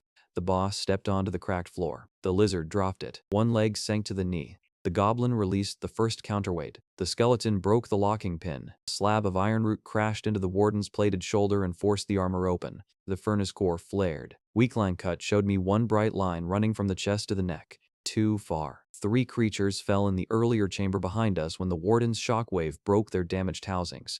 Clearing step registered the contributions at once. 3 charges. I crossed the pit in bursts. First step to the rail. Second to the broken counterweight. Third onto the boss's lowered arm. The warden turned its head. I drove the aura blade through the bright mana line. The core light snapped out. The entire body settled into the quarry floor. I record confirmed. Ironroot quarry complete. Solo party classification detected. The harvest filled half the chamber. Perfect harvest released reinforced mana plates, a high-grade quarry core, an aura step fragment, crystallized root fiber, coins, tools, and one clear stone shaped like a small stable door. Living stable crystal detected. Compatible with storage vessel. Absorb? Yes. The crystal dissolved into the bag. The little leather pouch did not look any larger. Inside, space opened like a building unfolding in darkness. Storage stage 3 unlocked. Capacity increased. 20 small objects, 5 medium objects, 1 large object. Bonded creature stable unlocked. Upgrade speed increased. The 4 summons vanished into a space made for them instead of being compressed between coins and potions. I could feel the stable through the bond. Dry ground, training lanes, mana warmth. Enough room for the ogre to grow without using my entire inventory. The final EXP settled. Tommy reached level 11. Goblin Scout reached level 8. Skeleton Archer reached level 8. Baby Ogre reached level 7. Stone Lizard reached level 8. They were still small compared to normal adult monsters. They were no longer toys. When the gate reopened, the previous raid party was sitting outside playing cards. The leader checked the time. That was quick, he said. Return charm fail? I walked past him carrying the warden's clear mark. The gate crystal changed from active red to completed gold. Nobody said anything. The clerk scanned the record twice. Solo party clear, she whispered. The leader slowly folded his cards. You cleared Ironroot Quarry with those 4? The baby ogre leaned out of the stable and flexed both arms. The stone lizard pushed its face beside it. The goblin stole one of the leader's cards and disappeared back inside. I handed the card back. 5, I said. What? You forgot the porter. The kingdom spy stood across the road pretending to examine a saddle. This time, his hand shook when he wrote the clear time. I sold only the ordinary-looking loot. Rare plates, stable fibers, and aura fragments stayed with me. The appraiser tried to promote my card before I left. He placed the Ironroot clear mark beside my old registration and frowned at the words provisional porter. Regulation says a solo clear qualifies you for field rank. The clerk beside him looked at my public class. Regulation also assumes the person has measurable mana. I do now. They brought the same crystal that had stayed dark on day 2. This time, when I put my palm against it, a thin blue light climbed 1/4 of the way up the glass. The guild hall went quiet for a different reason. Mana output detected. Current capacity, E rank, growth pattern, recently awakened. The clerk stared at the results. You had nothing yesterday. I learned. You cannot learn mana in one night. That sounds like crown information. The appraiser coughed before the conversation became expensive. He changed my card. Adventurer rank, D, registered specialty, harvest auxiliary. Combat assessment, incomplete. It was another wrong box, but this one opened better doors. A D rank card let me purchase field restraints, monster feed, and independent quest insurance. It also meant nobody could legally assign me porter wages again without my agreement. The original raid leader watched the new rank burn into the card. Yesterday, you carried our bags. Yesterday, you had a dungeon reservation. He looked at the platinum coin in his hand like he had only just realized which one of us had purchased whom. The solo clear created a new problem immediately. 4 growing summons ate more than 4 tiny ones. The baby ogre had already consumed a full basket of root cakes. The stone lizard needed mineral salt. The goblin wanted anything sweet enough to steal twice. The skeleton did not eat, but its mana string weakened without refined core dust. Power needed maintenance. That was good. A system without costs becomes noise. A system with costs becomes an economy. I bought the cheapest mixed monster feed the guild stocked. It came in a coarse sack and smelled like somebody had swept 3 barns into one bag. The merchant laughed when I asked whether it was suitable for legendary bloodlines. It is barely suitable for goats. I placed the whole sack into storage. Stage 3 accepted it as one medium object. The timer estimated 4 hours. While it upgraded, the guild appraiser offered to buy the clear quarry core. 8 gold. No. 10. No. 12, and I stop asking where the blade came from. You are going to stop asking anyway. He smiled without denying it. I kept the core. High-grade materials were not wealth until I needed to sell them. Before that, they were options. The feed completed shortly before departure. Mixed stable feed became adaptive growth ration. Effect converts into the correct nutritional and mana profile for any bonded storage summon. Effect improves EXP assimilation. Limit cannot replace combat experience or force an evolution. The ugly sack had become a small silver tin containing colored pellets. Green for the goblin, white for the skeleton's core flame, brown for the ogre, gray-blue for the lizard. The 4 summons gathered around it with more discipline than they had shown during their first training session. The goblin still tried to steal the brown pellet. The baby ogre caught its wrist. Formation had limits. I gave each creature its ration and felt their unstable post-dungeon growth settle into something usable. The guild saw a lucky porter who had bought a rank with 1 abnormal clear. The spy saw a prophecy class acquiring mana, legal access, and a self-sustaining monster roster. I saw what strategy games call the point where the opening ends. The economy was running. The army could feed itself. Now I needed to take bolts somewhere the crown had already made dangerous. Then I returned to the quest counter and placed my card beside the red-edged request. Hearthglyn, I said. I am ready. The clerk stamped the contract. You understand this is not a dragon hunt. What is it? A protection mission. She looked toward the mountains beyond the village. You are being sent to keep Hearthglen alive when the dragons wake. Hearthglen sat beneath a ridge full of warm mineral springs and sleeping dragons. That sounded worse than it was. The guild handler explained it over a map before we left. Round belly ember drakes, he said, tapping a chain of red circles across the mountain. B rank. Heavy bodies, short wings. They can glide from a ridge, but they are terrible at staying in the air. Mostly they want heat, roots, livestock feed, and somewhere quiet to sleep. One of the temporary escorts beside me snorted. They look stupid until one sits on a barn. The handler ignored him. The village lies between their winter hollows and the upper springs. Every year, the drakes wake, cross the lower fields, soak in the mineral pools, and move toward the northern caverns. Usually they do not care about people. Usually? I asked. They care if you block the path. They care if you make loud mana near their young. They care if you touch an egg. So this is not a clearing mission. No, you move livestock, mark the crossing lanes, reinforce roofs, redirect anything confused toward the ridge. If one attacks, you subdue it and move it. Do not finish it unless there is no other choice. Adults smell their own bloodline from miles away. The red quest sheet called the assignment S-ranked because the consequences of one mistake were S-rank, not because every dragon was. That distinction mattered. A weak strategist sees the enemy rank. A useful one sees what makes the situation collapse. Then the handler pointed to a blue square on the village map. Royal Training Camp. My stomach tightened. The students are already there? Arrived yesterday. Were they taught the migration lanes? Royal instructors handle royal instruction. Were they told the springs are nesting territory? The handler rolled the map closed. Ask the crown. That was the second answer I had received. That meant nobody wanted to say the real one. I traveled with 6 temporary guild members, including 2 from the first raid. They no longer called me useless. They also did not call me by name unless they wanted something. That was progress in its own way. The road climbed through black stone and pale grass. Old landing scars marked the trees. Round footprints pressed deep into dried mud, each one wider than a wagon wheel. We passed rocks polished smooth where dragon bellies had scraped across them for generations. My formation link stretched farther than before. The goblin scout moved along the roadside, marking recent tracks. The skeleton archer watched the ridgeline. The baby ogre carried a pack almost its own size and looked proud to be useful. The stone lizard tested the ground near every warm air vent. Fresh signs gathered as we approached Hearthglen. Broken brush, warm claw marks, a thin piece of shell near a mineral run, and human boot prints crossing directly through all of them. During the trip, I placed a cheap cooling charm into the bag. The guild used those charms in summer storage rooms. The original was a blue ceramic disc that could keep one great cold for an hour. By the time the village roofs appeared, the upgrade timer reached completion. I pulled out a silver-white lantern with a heart-shaped crystal suspended inside. Upgrade complete. Basic Coolin Charm became Winterheart Beacon. Effect creates a temporary path of calming cold. Fire-aligned creatures may follow the field toward thermal relief. Range increases with supplied mana. That was not a weapon.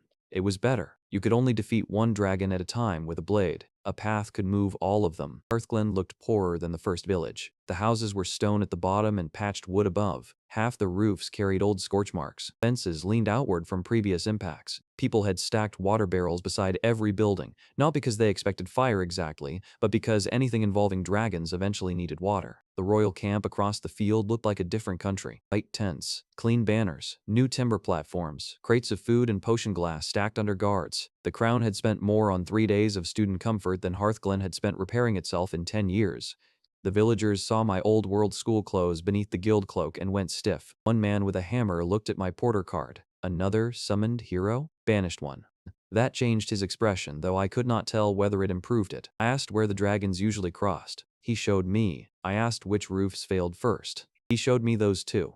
I asked where the young drake stopped when frightened. That was when the villagers began answering before I finished the questions. We moved livestock from the eastern pens. We painted white mineral lines across the safe migration path. The stone lizard packed loose ground beneath 2 barns. The baby ogre helped lift support beams while pretending not to enjoy the attention from village children. The guild escort watched me work. You ask more questions than most heroes, one said. Most heroes were not given 7 days to prove they deserve food. He laughed once. Then a fire spell exploded across the field. The sound rolled off the ridge. A flock of ash birds lifted from the trees. My goblin scout froze and pointed toward the royal camp. Another spell followed. This one missed its target and scorched a long black mark across the warm stone above the springs. Dachi's minotaur roared. The answer came from inside the mountain. Low, sleepy. I felt it through the stone lizard's feet. The dragons were not awake yet. They had started listening. I walked toward the ridge markers with the village elder. Half of them were gone. The old posts that once warned travelers away from nesting hollows had been pulled from the ground and stacked beside a royal supply wagon. Why? I asked. A royal worker shrugged. They blocked the training field. They marked dragon dens. We were told this is controlled beginner terrain. Fresh claw lines ran across the rock behind him. Your control is missing several facts. He touched the sword at his side. Royal orders outranked village superstition. The village elder's face closed. The guild mission lead pulled me back before the conversation became useful in a different way. We warn them, he said quietly. Orders are orders. That sentence was becoming the kingdom's favorite way to place consequences in someone else's hands.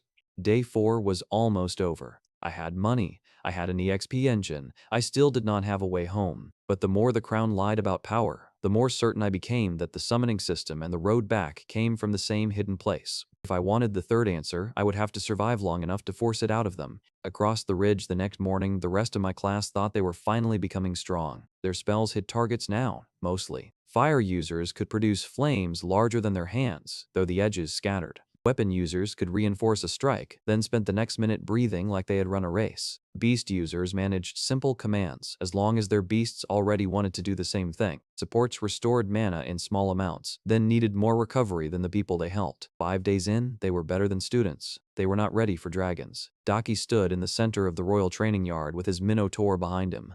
Charge the 3 center targets, he ordered. The beast lowered its horns. Black mana rolled over its shoulders. It hit the first target, the second target, the third target, and then kept going. Stop. The minotaur broke through the boundary fence and buried one horn in a supply cart. The class cheered. They saw the power. The instructor saw the missing control. Daki walked over like he had intended every part of it. Beast tyrant, he said. It knows not to waste momentum. The Minotaur yanked its horn free and shoved him aside with one hand. Maki covered a smile. Her own skill had improved too. A restrained training beast stood inside a red circle while she extended one hand. Dark rose light moved from the creature into her body. Its legs weakened. Her posture straightened. The exhaustion left her face. Then she touched Dashi's shoulder and transferred a thin stream of energy into him. He brightened slightly. Namas. She remained almost fully restored. Excellent support conversion, an instructor said. Another student watched the training creature sway. She kept most of it. Maki heard and smiled sweetly. Control takes practice. Her eyes moved past Dachi, toward a royal knight whose aura had just split a stone pillar. Dachi followed her gaze. His Minotaur followed Dashi's anger and pawed the ground. Above the camp, the king stepped into a private command tent. A crystal communicator waited on a black stand. He activated it. Static moved through the room like breath behind a wall. "These kids are not ready yet," the king said. "We need more time." The answer came from the crystal in a voice too deep to belong to the small light inside it. "You know he waits for no one." The king's fingers tightened around the edge of the table. "The convergence is still 2 days away. The measure begins when the 7th sun sets. Your walls stand because the pact stands." The light went dark. The king stayed still for several seconds. Then he called the instructors in. "Distribute the royal mana accelerants." The senior instructor went pale. "Your Majesty, their channels have not adapted. Accelerants increase available mana before the body learns to carry it. We could see spell expansion, aura ruptures, emotional instability, beast resonance. Control can be taught after output reaches the required level." The instructor looked at him. Not strength, not survival, output. That was the word the king cared about. Blue potion bottles appeared on every student's table before noon. The liquid inside looked almost identical to the basic mana potions I had upgraded. Almost. Mine had become an origin mana elixir that rebuilt the body to hold what it gave. Theirs forced mana into channels that were not ready. Dachi drank first. Power surged through him so fast the air around his arms cracked. He laughed. His Minotaur's eyes turned red-black, and the beast grew half a head taller as its own mana answered the spike. A mage threw a fire sphere and accidentally produced a wall. A fighter reinforced his sword and split the practice platform beneath his feet. Maki's lifesteal range expanded far enough to drain 3 targets at once. The red aura around her became almost beautiful. The class cheered. For the first time, they felt like the heroes the summoning hall promised. Nobody told them power that arrived faster than control was not theirs yet. The instructors moved training toward the hot ridge. Stronger targets waited there. More danger meant more output. Dachi led because he refused to walk behind anyone. His Minotaur stomped through one of the white migration lines we had painted and scattered the mineral powder into the wind. A fire mage aimed at a stone practice beast near the springs. Her spell doubled in size after she released it. The blast missed. It struck the mouth of a warm cavern. Stone collapsed inward. Dachi's Minotaur roared at the echo. The entire ridge answered. Ground moved beneath the village. Vast steam burst from 3 mineral vents. A round orange head pushed through the broken cavern mouth, eyes half closed, cheeks swollen from months of sleep. The first dragon looked almost harmless. Then it opened its wings, slid down the ridge like a falling boulder, and flattened a royal watchtower without slowing. More shapes moved behind it. The students raised their weapons. The villagers ran for the marked shelters. Through a viewing crystal, the king watched the ridge wake. The senior instructor reached for the evacuation signal. The king stopped him. "Let them fight. They are unstable. Then pressure will stabilize them, or break them." He did not say which outcome he expected. The first B-rank Drake slid toward Hearthglen. Before anyone explained why it was angry, Dashi pointed at it. "Beast tyrant, charge."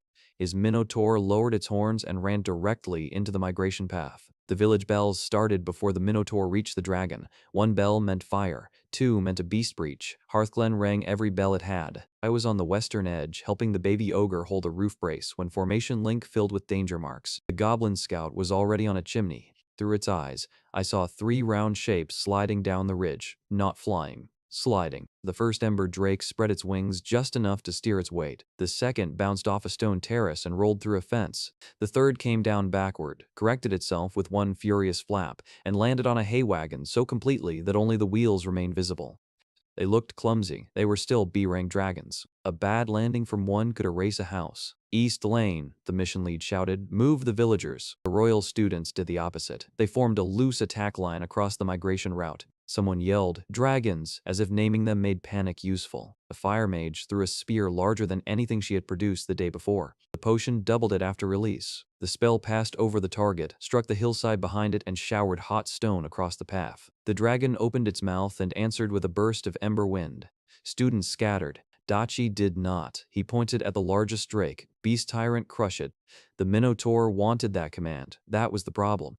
It charged before Dachi finished speaking. The dragon was not facing the village. It was trying to turn toward the upper springs. The Minotaur struck it from the side and knocked it off the marked lane. The drake rolled through a stone wall and landed in the center street. People screamed. Daki lifted both hands like the collision had proved something. See, it cannot stand against me. The dragon stood. Its eyes went from sleepy to furious. Dachi's Minotaur looked pleased. Neither of them cared that a family was trapped behind the broken wall. Maki moved through the students surrounded by red light. One boy had burned both hands controlling an oversized spell. Another had collapsed from mana exhaustion. Maki passed them and went straight to Dachi. She placed one palm against a wounded training beast caught under a fence. Rose-colored energy streamed from it into her. Then she touched Dachi's back. His aura steadied. The training beast stopped struggling. The boy with the burned hands stared at her. I need help. Maki did not look at him. Daki is holding the front. He was not holding anything. His beast was turning one panicked dragon into a battle because it enjoyed being challenged. I released the 4 summons from the stable. They landed around me, larger than they had been in the quarry, but still small beside the dragons. The guild members nearest me hesitated. Your plan? The mission lead asked. Stop treating this like a hunt. I activated formation link. The village became a map. The goblin scout marked moving heat, blocked alleys, trapped people, and the direction every dragon kept trying to turn. Northwest, toward the springs, exactly as the guild had explained. They are not attacking the village, I said. They are trying to cross it. A royal instructor snapped. They have already destroyed property. Because you built a camp in their road and started throwing mana at their beds. Another dragon slid into the eastern fields. Students raised their spells. Do not fire, I said. Daki laughed from across the street. Listen to him. The porter thinks he commands heroes now. I sent one silent pulse through formation link. The goblin scout vanished onto the roofs. It moved faster than any student in the street, dropping chalk markers at clear turns and banging shutters where people still hid. It found the family behind the broken wall and marked a side window before the dragon could turn. The skeleton archer fired. Its arrow cut the trapped window latch. The baby ogre reached the house, braced both hands beneath a sinking beam, and held it while the family crawled out. It was 1/4 the Minotaur's height. It obeyed before I finished thinking the command. The stone lizard planted itself at the intersection. The drake came sliding toward 3 houses, belly low, claws tearing lines through the road. Terrain grips spread to the ground. The lizard raised a ridge no higher than my knee along one side of the street and softened the opposite edge. The dragon's front foot caught. Its weight shifted. Instead of crashing into the houses, it turned through the open livestock yard. Villagers on the roofs stared at the tiny armored lizard like it had moved a river. That was what control looked like. Not bigger force. Correct direction. The largest drake drew breath in the center street. Orange light gathered behind its teeth. The royal students froze. The skeleton archer's mana node sight marked the flare beneath its jaw. One arrow struck a hanging training rope above the dragon. The heavy practice net dropped across its horns. The drake jerked its head. The breath burst went upward and burned empty air. Hearing step activated as 2 small ridge crawlers fled the disturbed ground and crossed my path. The goblin tripped the first. I cut its weak line. 1 step. The skeleton struck the second. Another step. I crossed the street before the dragon pulled free of the net. Black line cut showed pale fractures where the Minotaur's charge had damaged one scale seam. I did not try to cut the dragon down. I cut the royal restraint collar tangled around its neck. The instructors had apparently fitted tracking bands onto the sleeping drakes before training. The broken device had been shocking it every time it turned toward the springs. The collar fell. The dragon stopped fighting the net for half a breath. That was enough. I placed the Winterheart beacon in the road and fed it mana. Cold spread outward in a silver line, not freezing, calming. A path of cool air moved from the center street through the western gate and toward the mineral springs beyond the village. The largest drake lifted its head. Its nostrils widened. The anger in its eyes shifted toward confusion. Then it took 1 step after the cold. Dachi shouted, "It is running, finish it." His Minotaur charged again. I sent 4 pulses through formation link. The goblin marked the angle. The lizard raised stone under the Minotaur's left foot. The skeleton cut the loose strap on its shoulder armor. The baby ogre braced against a market pillar before the collision reached it. The Minotaur stumbled sideways, not enough to drop it, enough to miss the dragon. It hit an empty trough and split it in half. Dachi's face twisted. "Get up, attack the dragon." The Minotaur looked at the drake following the Winterheart path, then at my formation, then at Dachi. It did not move. Attack. The beast struck the ground with 1 fist and roared at him.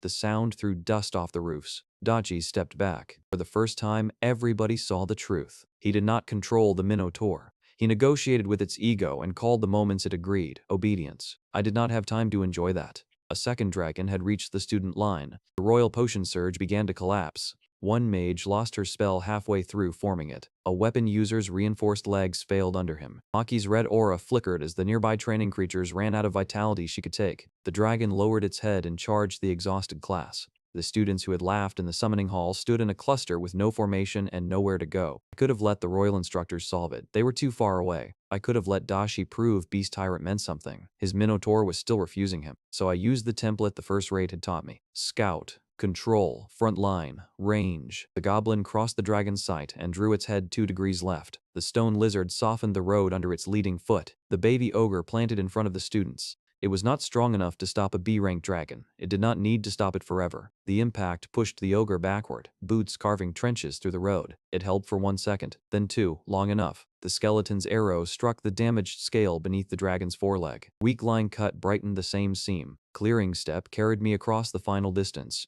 I hit the line with the flat of the aura blade and released mana through the crack. The dragon's front leg folded. Its charge turned into a slide. The stone lizard raised the edge of the street and guided the whole body away from the students. The drake stopped beside the Winterheart path, stunned but breathing steadily. The beacon pulled at it. The dragon stood and followed the cold. One by one, the others did the same. Goblin ran ahead, marking the route. The lizard shaped the turns. The ogre held broken gates open. The skeleton cut every rope, sign, and damaged barrier blocking the lane. The royal students watched 4 creatures they had laughed at move like a trained unit. The last dragon hesitated near the village well. Daki's Minotaur stepped into its path without being ordered. The 2 beasts stared at each other. Daki grinned like control had returned. Then the Minotaur moved aside. The dragon followed my beacon. The silence after that was louder than the battle. Villagers came out of shelters. A woman grabbed my hands and thanked me before I knew which house had been hers. Children surrounded the baby ogre. The stone lizard received 3 bowls of water and ignored all of them until someone added warm rocks. The goblin appeared with 6 stolen royal badges and had to be convinced to return 5. The skeleton stood beside me with its bow lowered. Royal instructors looked at my summons, then at Dachi's Minotaur, then away. Dachi recovered his voice. They were weak dragons. His Minotaur snorted. Someone laughed. Daki turned, but he could not tell who had done it. Maki approached while I checked the boy whose hands had been burned by his own spell. She had cleaned the dust from her face. Her voice returned to the soft one she used when she wanted to sound harmless. Tommy. I kept wrapping the boy's hands with upgraded salve. I was scared in the hall, she said. Everything happened so fast. Dachi had a beast. The king was watching. I did not know what would happen. You knew enough to choose. Her mouth tightened. We were together when nobody important was looking. That is not fair. I finished the bandage and stood. No, it was accurate. She reached toward my sleeve. The goblin scout appeared on my shoulder and bared tiny teeth at her fingers. Maki stopped. I turned back to the villagers. That hurt her more than shouting would have. Dachi had taken her because he thought she was a prize. She had chosen him because she thought he was the winner. Neither of them understood what happened when the room stopped agreeing. The goblin tugged my ear and pointed toward the ridge. One last danger mark pulsed through formation link. Not danger exactly. Weak life.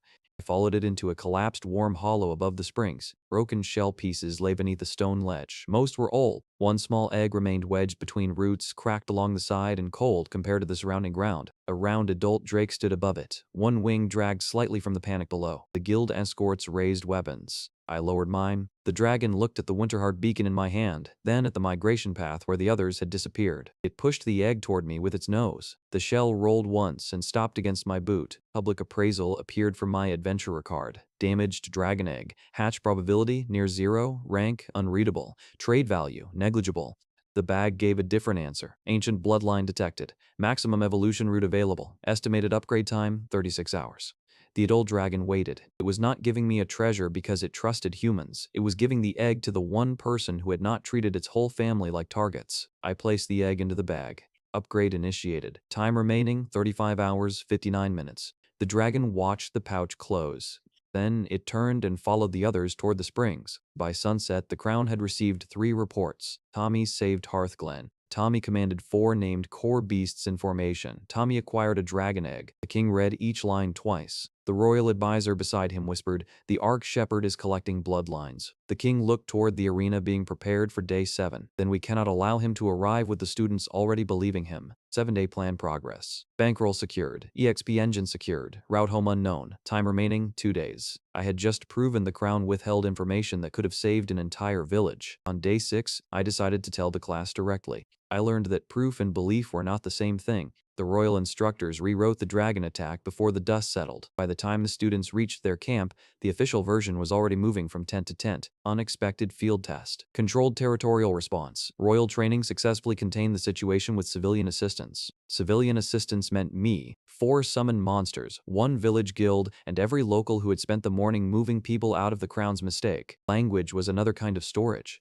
Put failure inside the right words long enough and somebody would pull out a victory. I found the empty potion vial beside the damaged training fence. Blue glass. Royal seal. A thin red residue around the neck. The label read exactly what the instructors had told the students. Royal Mana Accelerator. Temporary mana increase. I held it near the bag. Hidden structure detected. Incomplete siphon primer. Effect: forces external mana through unadapted channels. Effect: creates unstable excess output. Secondary effect: leaves the user compatible with large-scale mana extraction. I read the last line twice. Potion had not simply made them stronger badly, it had prepared them to be emptied. I placed the vial inside the bag. Because it was nearly empty, the upgrade took less than an hour. When I removed it, the blue glass had become clear gold and the liquid inside had thickened into one perfect drop. Upgrade complete. Incomplete siphon primer became balanced mana foundation elixir. Effect: expands mana capacity only after adapting the user's channels. No extraction compatibility. Stable growth formula. The safe version existed. The crown had chosen the one that damaged control and made later harvesting easier. That was no longer incompetence. It was design. I asked the royal instructor for 10 minutes with the class before they returned to the capital. He refused. Students gathered anyway. Some came because I had saved them. Some came because Dachi told them not to. Maki stood beside him with her arms folded. Her smile was calm again. Dachi's cheek had stopped being red from my slap days ago, but every time his minotaur looked toward my summons, the old humiliation returned to his face. I did not start with accusations, I started with facts. The crown treated awakening like a final verdict, I said. It is not. Mana grows through circulation. Levels grow through combat. Skills can be learned. The kingdom knew that before we arrived. Student near the back nodded slowly. He had been the one who compared the system to a video game. I continued. They delayed teaching us basic circulation. They placed your camp beside a known dragon route. They removed warning markers. They gave you potions that force more mana into your body than your channels can control. I held up the blue vial and the gold one. This is what they gave you. This is what the same formula becomes when it is made stable. One girl looked at the burns along her wrist. Why would they give us the bad one? That is what I am trying to find out. Dachi laughed. Not because the answer was funny, because he needed everyone else to hear confidence before they heard doubt. You got thrown out, he said. You survived, found some tricks, and now you need everyone to believe being thrown out made you better than us. That is not what I said. It is what you mean. He pointed at the 4 summons. Those things came from monster cores. Nobody knows what you turned yourself into outside the barrier. Now the crown that fed us, trained us, and protected us is suddenly evil because they did not recognize your bag? That argument worked because it was easier than mine. Believing me meant the roof over their heads belonged to people using them. Believing Dachi meant they only needed to train harder. Maki stepped forward. Tommy, you have been through a lot, she said softly. Maybe you are scared. Maybe you are seeing patterns because you expect everyone to betray you. She looked around the group. The kingdom gave us food, teachers, safety, a place in this world. We cannot turn against them because one potion made us dizzy. Several students relaxed when she said it. Not because she proved anything, because she gave them permission not to choose. A quiet boy near the side said, "But Tommy saved us." Nobody answered him. Dachi's eyes hardened. The royal instructor entered the circle with guards behind him. "What is that vial?" "Your potion," I said. Corrected. He held out his hand. "Turn it over." "No. Royal alchemy cannot be verified by an unregistered ability. Then let an independent guild verify it.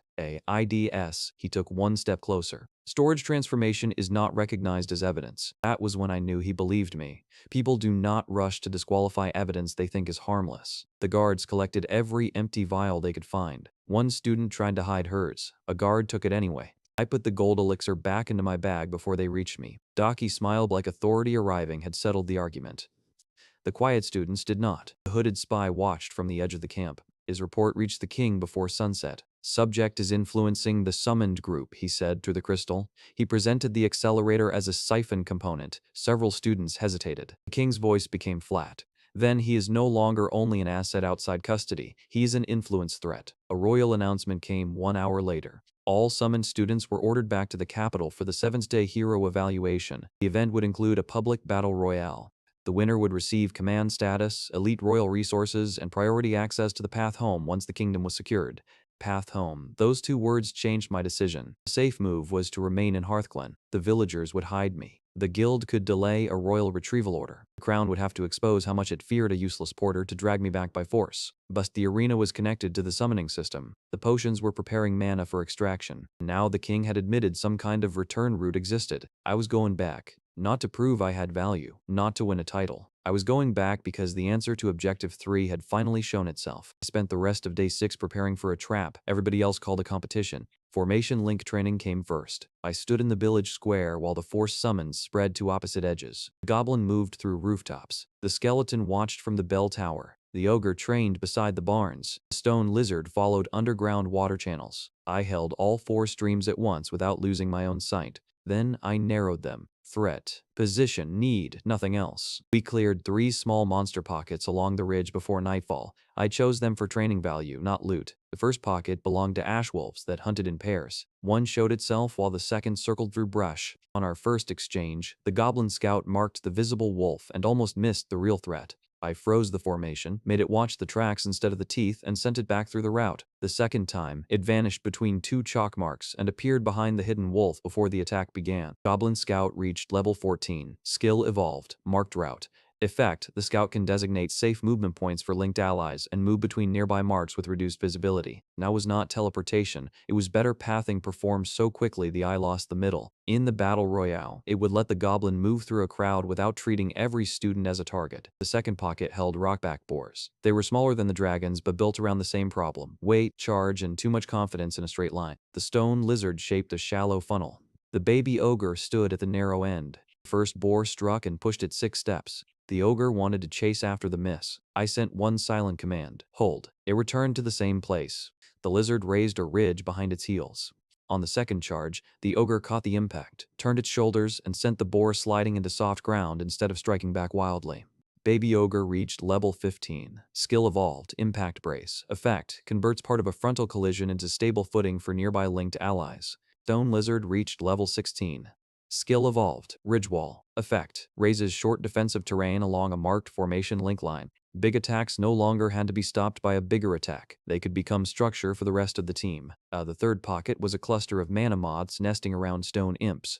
The moths strengthened any spell passing through their dust, while the imps threw wheat bolts from behind rocks. Individually, none were dangerous. Together, every small spell grew on the way toward us. The skeleton archer watched the mana threads rather than the creatures. Its first arrow pinned one glowing thread to a tree. The amplified spell curved with it and struck empty ground. The second arrow cut a moth's connection to the group. The third broke the imp's focus stone. Skeleton archer reached level 15. Skill evolved. Spell pin. Effect: fixes a visible mana structure to a point for 1 moment, disrupting movement, growth, or combination. That skill would not overpower a stronger mage. It would make a stronger mage's timing belong to us for 1 second. The EXP siphon fed every bond, and the adaptive growth rations helped their bodies settle each gain instead of wasting it. I rose with them. Ami reached level 18. Mana capacity increased. Formation link range increased. Clearing step threshold increased. I spent another hour deliberately feeding false information into the link. Bells rang from one side.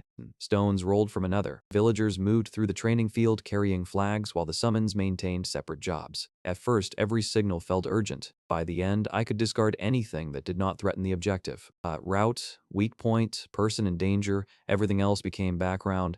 Then I used the bag on tools meant to keep the battle non-lethal.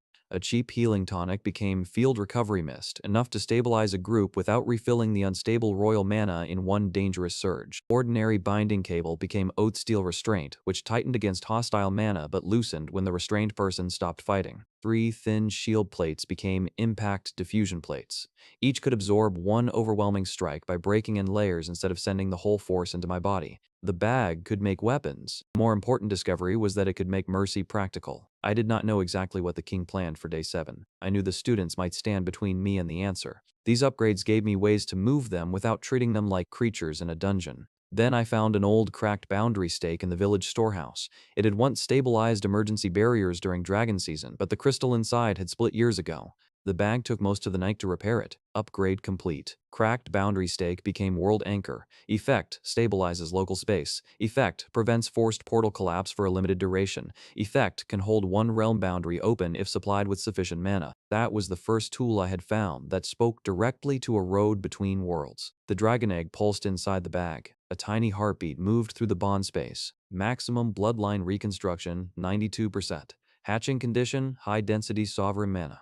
Time alone would not finish it. Something powerful enough to feed a royal ritual might. At dawn, the innkeeper from the first village arrived with a repaired coat sent through the guild road. Hearthglen's villagers added food, gloves, and a small wooden token carved like a round dragon. You already proved you are useful, the village elder said, not to the crown. He looked toward the capital road. That sounds like the crown's problem. For the first time since we arrived in this world, someone valued me without asking what my class could do for them. That was dangerous in a different way. It gave this world something I did not want to abandon carelessly. Day 7 began with the same kingdom gate that had thrown me out. The guards were waiting. They recognized the school uniform beneath my repaired coat. They recognized the tiny bag. They recognized the face they had expected never to see again. One guard looked past me for an escort. There was none. You came back, he said. That was the sentence. The other guard glanced at the road behind me. What happened out there? I learned what the kingdom forgot to mention. They did not laugh. A scanner team met me inside the gate. The crystal passed blue light over my body and bag. Class, storage carrier. Level, 18. Registered combat skill, low. Registered beast contract, none. The last result drew murmurs. Dachi waited beyond the checkpoint in polished black armor. His minotaur stood behind him wearing a new royal harness and looking no happier about it. No beasts, Dachi said, so the village story was exaggerated. The stable space inside my bag shifted as 4 summons reacted to his voice. I kept them stored. You should trust the scanner, I said. It has been very accurate about me. He did not understand the joke. The capital arena had been rebuilt into 6 different battle zones. A central stone platform stood above a shallow water trench. Broken columns filled one side. A planted forest occupied another. Raised paths crossed a beast ring. Glowing circles covered the floor in every section. The crowd saw variety. I saw plumbing. Every bright line beneath the zones ran toward one sealed core under the central platform, the same red geometry as the residue in the potion vial. The evaluation circles were not measuring mana separately, they were collecting it. The whole class entered through different gates. Some looked at me with open hostility. Some would not meet my eyes. The quiet boy from Hearthglen gave me one small nod, then looked away before the guards noticed. The king rose above the arena. 7 days ago, he announced, one summoned student rejected the order of this hall and was given a chance to prove whether even a failed class could serve the crown. The crowd looked at me. The sentence is complete. He returned. A thin wave of applause moved through the lower seats. Not welcome. Surprise. Today, every summoned hero will prove usefulness. The Battle Royale will identify the hero commander, the winner will receive royal resources, authority over the summoned force, and priority access to the path home once our kingdom is secured. The words landed exactly where the king wanted. Home. Students straightened. Maki's eyes brightened. Dachi looked at the throne like it already belonged to him. I raised my voice. Why does every evaluation line feed the same core? The nearest spectators went quiet. The king did not look down at the floor, he looked at me. There is a more urgent matter, he said. The returned student has concealed a forbidden awakening. A royal mage projected images over the arena. My small summons emerging from cores. The dragon attack. The egg entering my bag. The old scriptures name a creature carrying power connected to demon territory, the king said. He hides bonds from lawful scans, converts monster remains into obedient servants, interferes with royal training, corrupts beast bloodlines, and has attempted to turn summoned heroes against the kingdom that protects them. The statement was built from truth with every reason removed. That made it stronger than a simple lie. Dachi pointed across the arena. I knew it. No, he had not. But confidence often arrived after the answer. The king lifted one hand. The evaluation condition is amended. Any student who binds Tommy and delivers the bag to the central platform will be named the winner. The arena erupted. And, the king added, that student will receive first claim on the return path. That turned hesitation into movement. Students who did not care about Dachi cared about home. Students who doubted the crown still feared losing the only door they knew. Maki stepped beside Dachi. The quiet doubters remained farther back, but they did not leave the field. I looked at the floor lines. The first unstable auras were already making them glow. You are powering something beneath us, I said. The potions made your mana easy to pull. The king needs this fight to exhaust you. Dachi drew his weapon, another excuse. A few students glanced down. The king dropped his hand. Begin. Spells formed across the arena. Weapon aura flared. Beasts roared. Every line under the floor brightened toward the center. The whole class moved toward me. I released the 4 summons, not because I saw my classmates as enemies, because I was the only person in the arena still trying to stop them without becoming one. The first wave thought numbers were a strategy. 12 students rushed the stone platform at once, weapon users in front, fire and wind behind, 2 capture specialists carrying silver bands meant to seal my bag. They expected me to retreat. I sent one command through formation link. Split. The stone lizard struck both front feet into the arena floor. A ridge rose between the weapon users and the mages, not high enough to hurt anyone, high enough to break sight and timing. The goblin scout disappeared into the broken column zone. 3 silver capture bands vanished from their owners' belts before the students realized it had moved. The skeleton archer fired 6 arrows. 1 pinned a sword sleeve to a wooden post. 1 broke a mage's focus charm. 2 struck the ground in front of running students and forced them to change direction. The last 2 cut the straps holding a net above the water trench. The baby ogre caught the net, waited until 4 attackers entered range, then dropped it over them and pushed the whole struggling bundle into shallow water. Nobody was seriously hurt. Everybody was stopped. I used clearing step through the openings. A reinforced spear came at my chest. Weak line cut showed the unstable mana seam along the shaft. I cut the reinforcement, not the wood. The aura vanished. I caught the spear and turned it sideways, sending the student rolling over his own momentum. A fire spell formed to my left. The skeleton marked the focus. I crossed 1 step and tapped the caster's wrist with the flat of the aura blade. The spell broke into harmless sparks. A capture specialist reached for the bag. The goblin scout appeared behind him wearing all 3 stolen bands like bracelets. It slapped one onto his wrist and linked it to a broken column. The first wave ended with 12 students tied, pinned, soaked, or staring at weapons that no longer carried mana. The audience had expected the returned porter to disappear beneath the crowd. Instead, his joke monsters had processed the attack like a veteran unit sorting cargo. A royal commentator spoke too quickly. Forbidden beast interference. Unregistered tricks have disrupted the opening exchange. The crowd did not sound convinced. One of the students in the net looked up at me. You could have cut my arm. I needed you able to notice what the floor is doing. He looked down. Red light moved beneath the water around his knees, flowing toward the central platform. The second wave came with an actual plan. Mages spread across the raised paths. Ranged fighters took the columns. Supports linked their spells into 1 shared shield. 2 movement users tried to keep my scout from reaching the back line. That was more dangerous. It was also familiar. Armored front, range behind, support holding the system together. The exact lesson the first dungeon party had given me. Target priority moved through formation link. Support first. The goblin could not reach them directly, so it marked the shared mana cords connecting the shield. The skeleton archer shot the first cord. The students reinforced the second. The stone lizard lifted a wall of arena stone against the ranged barrage. The baby ogre planted behind it, then pushed the whole section forward like a moving shield. Fire, ice, and wind struck the wall. The ogre grunted but kept moving. I stayed in its shadow. Movement users came around both sides. The goblin marked them half a second before they appeared. I used clearing step to meet the first, cut the mana line around his ankle, and let his own speed carry him into the sand. The second turned in time. The skeleton pinned the edge of his coat to a column. He stopped so abruptly his boots left the ground. The support group changed casting order. Formation link widened under the pressure. Timing share unlocked. For 1 instant, the 4 summons did not simply receive my commands. They felt the exact moment I meant. The lizard lowered the stone wall. The skeleton fired through the opening. The goblin cut the reinforced cord. The ogre struck the central shield with both hands.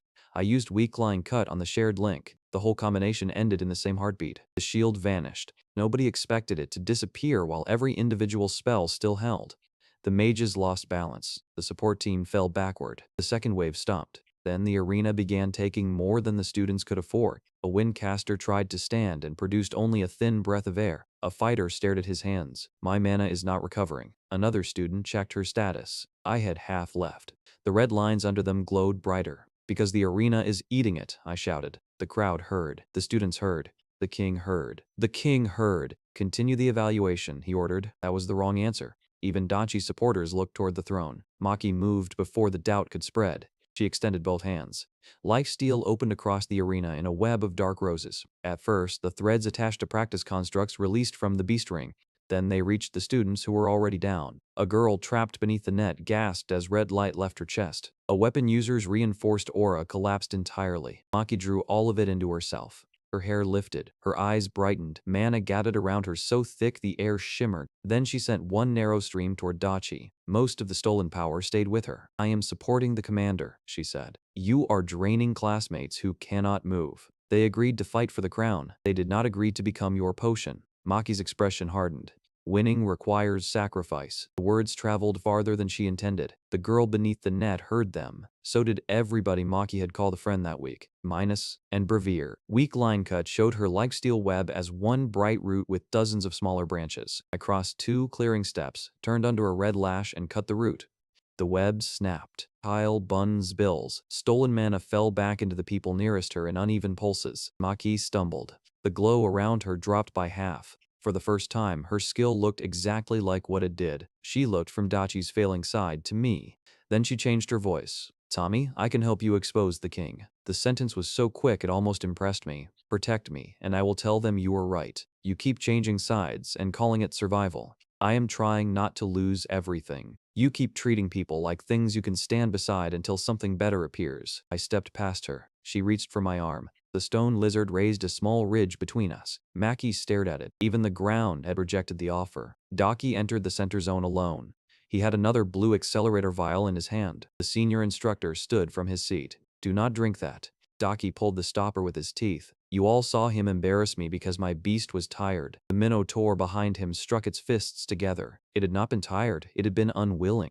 Dachi drank. Mana erupted through his body in black arcs. The royal harness around the minotaur lit at the same time. Both of them grew inside their own auras. Dachi's weapon stretching into a heavy black blade while the beast's horns lengthened and its muscles swelled. The crowd roared. This was the kind of power they understood. Big, loud, expensive. Daki pointed the blade at me. All you have done is hide behind little monsters. I recalled the 4 summons into the stable. The arena went quiet. Dachi smiled. I kept the aura blade low at my side. Now what? He asked. Now I show you what I did while you were learning to shout. He crossed the distance in one reinforced charge. Day 1. That speed would have ended the fight before I moved. Day 7. His mana announced every weakness before his body reached it. The accelerator had overfilled his right shoulder. His left knee reinforcement arrived late. The aura around his blade flared strongest at the edge and thinned near the guard.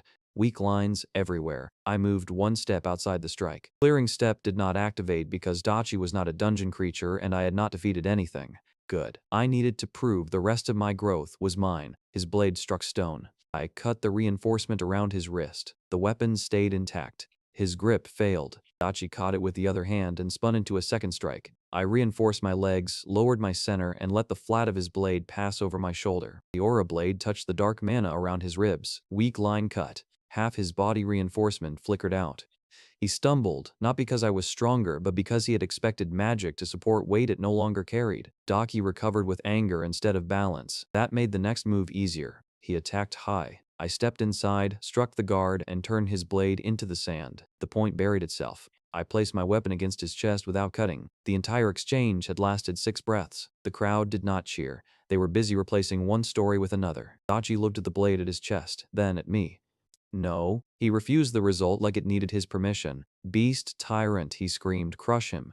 The minotaur charged into the arena. Not toward me, toward the students nearest the central platform. Its eyes were wild from the accelerator. The dragon egg's sovereign aura had been growing inside my bag, and every beast in the arena could feel something they could not name. Daki pulled on the royal harness. Turn, I commanded you. The minotaur tore one control chain free. Students scattered. I released the stone lizard and baby ogre directly in its path. The lizard raised the ground. The ogre braced. They could redirect the charge. They could not stop the frenzy for long. The bag pulsed hard enough to bend the strap against my side. High-density sovereign mana detected. Maximum bloodline reconstruction, 100%. Hatching condition satisfied. Upgrade complete. Damaged dragon egg became primordial dragon god whelp. Current level, 1. Bloodline rank, divine. Authority, ancestor of legendary beast lines. The bag opened by itself. Something climbed out using my sleeve.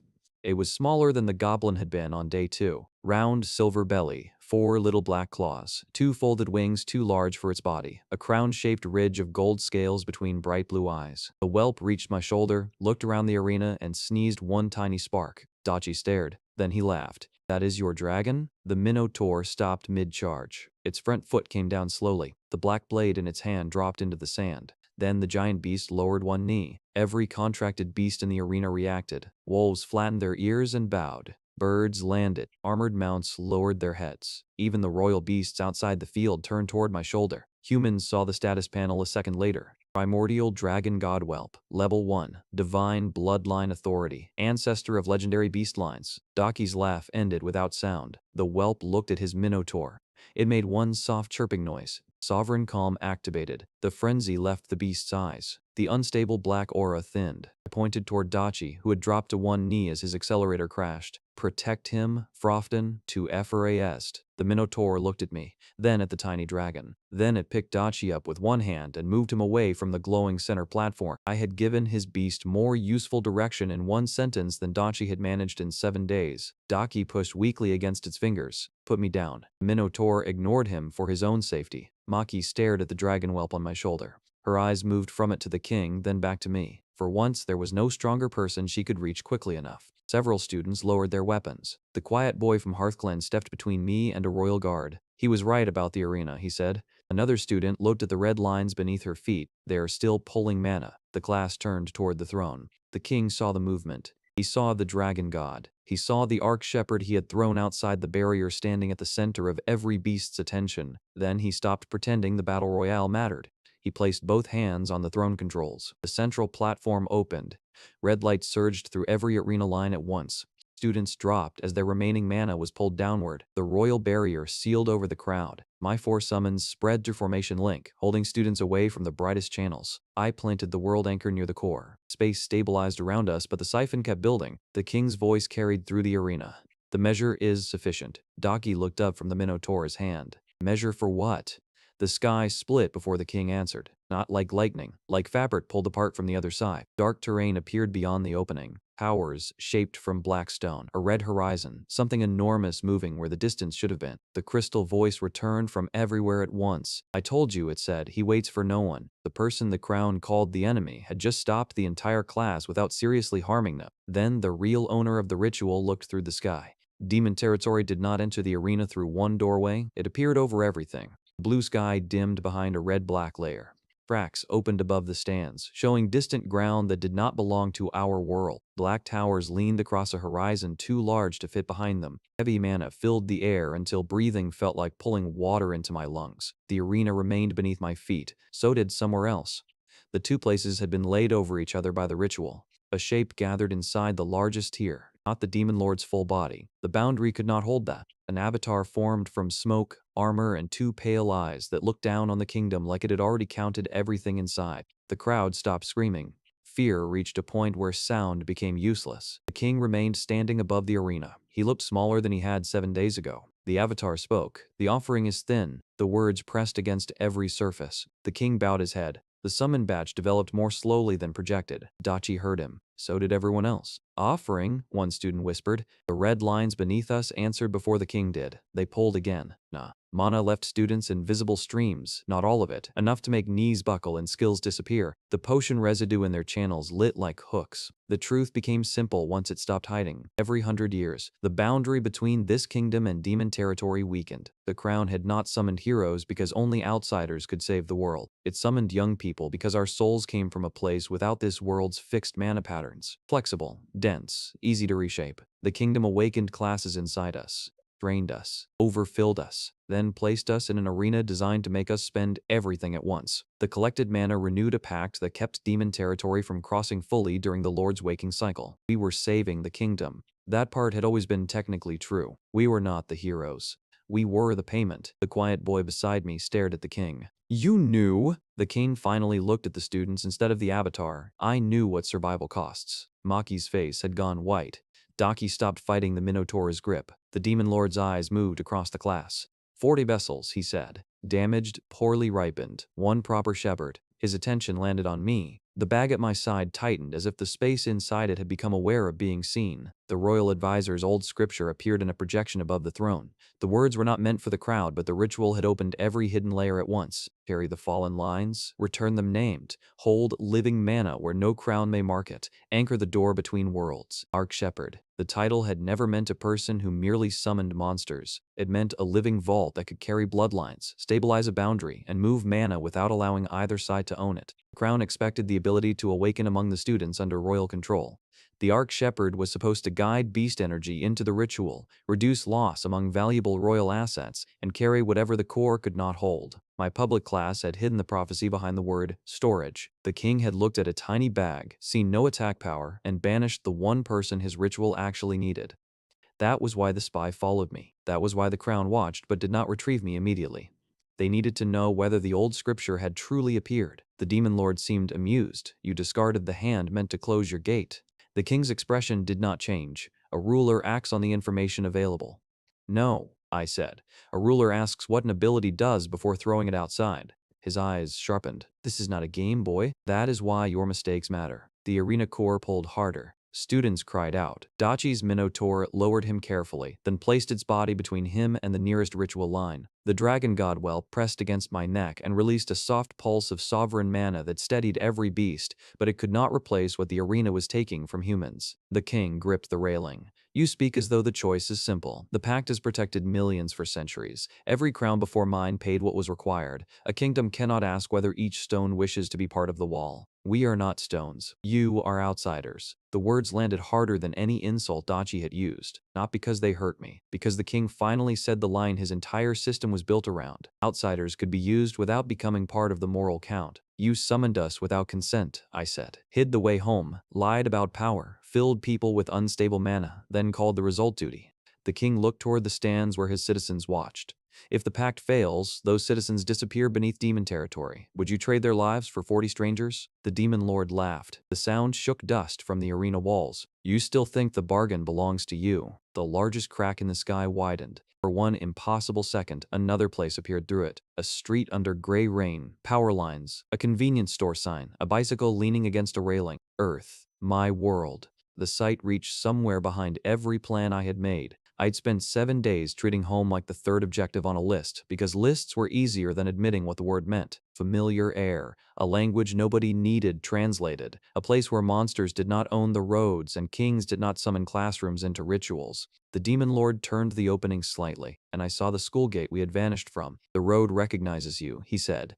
Your vault has touched both worlds. Step through. Take the creature's name to you. Leave the crown, the betrayer, the tyrant, and every fool who raised the hand against you. Maki looked at the doorway, then at me. The demon lord continued. I require only what was promised. Their excess mana, their flexible souls will survive long enough for the pact to close. Long enough? A student asked. The avatar did not answer. It did not need to. The route home was real. It was open. All I had to do was step aside. Dashi had mocked me in 2 worlds.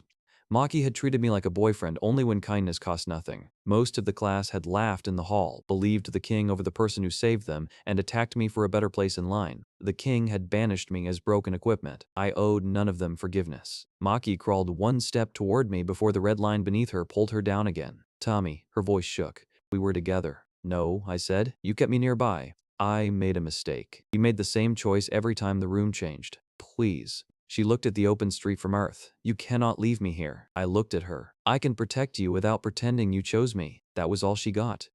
Daki lifted his head. The arrogance was gone because exhaustion had removed the energy needed to perform it. Was Beast Tyrant fake? He asked the king. The king said nothing. The demon lord answered. High output, low compatibility, an excellent vessel. Daki looked at the minotaur shielding him. For the first time, he seemed to understand the beast had never been proof he was chosen. It was another number in the king's calculation. The quiet boy from Hearthglen pushed himself upright. You warned us. 2 more students stood with him. Then the girl whose burned hands I had treated. They did not suddenly become brave enough to erase what happened. They simply ran out of comfortable lies. The demon lord extended 1 armored hand toward the earth doorway. Choose, Arc Shepherd. I wanted to go home. That mattered. A choice is not moral because the wrong option has no appeal. The doorway showed everything I had placed at the end of my 7-day map. But the condition was letting someone else decide what my anger made me. The king wanted me to accept that outsiders could be spent. The demon lord wanted me to accept that betrayal made abandonment inevitable. Both offers required me to become a result of what other people had done. I was tired of being defined that way. I planted the world anchor into the central platform. Silver roots of light spread through the arena.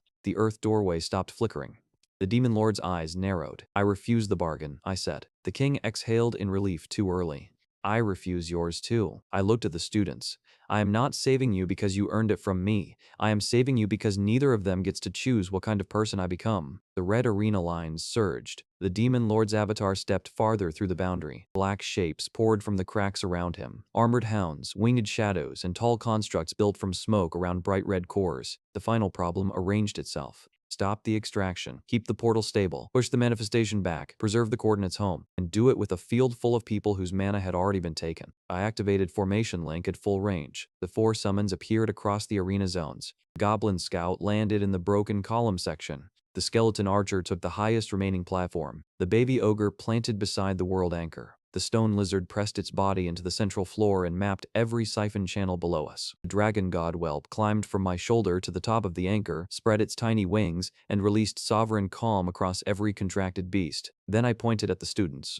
We used the same formation you should have learned before the crown filled you with potions. Weapon users looked at me. Defend the ritual nodes. Do not chase. Mages raised tired hands. Attack only what the skeleton marks. 1 clean spell is worth 10 unstable ones. Supports gathered around the collapsed students. Stabilize bodies first, mana second. I looked at Maki. Lifesteal only from demon constructs. Every bit goes into the support circle. Keep any for yourself, and I cut the channel. Her face tightened. Then she nodded. I looked at Dashi. His minotaur stood over him, watching the dragon god. Stop ordering it. What? Ask. Daki stared at me like the word belonged to a language he had not learned.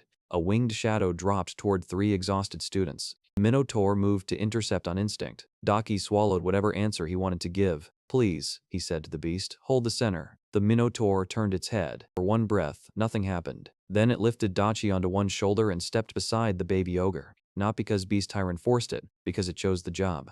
The first wave of demon constructs struck the arena. The stone lizards shifted the floor and broke their line. Weapon users held the gaps instead of running forward. The skeleton marked red cores with pale arrows. Mages fired only at those marks. The goblin scout ran between zones, cutting loose students from ritual bands and marking new cracks before more enemies formed. Maki opened lifesteal on 1 downed construct. Red energy rushed toward her. I watched the root line. She hesitated, then redirected all of it into the support circle. The burned hand girl's breathing steadied. Maki looked almost surprised that giving power away could make people look at her without suspicion. The baby ogre and Daki's minotaur held the world anchor together. One was small, trained, and perfectly linked. The other was massive, proud, and acting by choice for the first time. The anchor kept the overlapping worlds from collapsing. It also kept the road home visible beyond the demon lord. He looked at the formation and smiled without warmth. Then prove your vault can carry a kingdom's debt. The arena core opened beneath me. It was larger than my stage 3 capacity should have allowed. A sphere of red crystal and black metal, packed with a century of ownership seals. Every line in the arena ran into it. Every stolen thread of mana turned inside it like light trapped in deep water. The public system called it the 100-year Covenant Core. My bag called it something else. Realm-linked object detected. Maximum stable form available. Current storage capacity insufficient. The demon lord raised his hand. The avatar's pressure drove every person in the arena lower. Dragon god whelp answered with a cry too small for the authority inside it. Divine mana flowed into the bag. Formation Link fed 4 named bloodlines into the same space. The world anchors stabilized the boundary around us. The storage system expanded. Storage stage 4 unlocked. Realm-linked object capacity available. I opened the bag toward the core. The little leather mouth widened no more than it ever had. The space behind it reached across the whole platform. The 100-year Covenant core vanished. Every ritual line went dark. For half a second, the arena was free. Then a timer appeared. Maximum upgrade initiated. 100-year Covenant core processing. Estimated completion, 8 minutes. The demon lord looked at the empty platform. The king looked as though I had removed the floor beneath his throne. 8 minutes. That was all we had to hold 2 worlds apart while my tiny bag decided what a century of sacrifice should have been. The first minute disappeared under pressure. Without the Covenant core, the arena stopped feeding the demon lord. It also stopped obeying the kingdom. Every sealed crack opened wider. Demon constructs dropped through in groups, each one built around a red mana point the skeleton archer could see and almost nobody else could. Target marks spread through Formation Link. The skeleton fired. 1 pale arrow struck a core above the forest zone. 3 mages followed the mark with 1 combined spell instead of 3 separate guesses.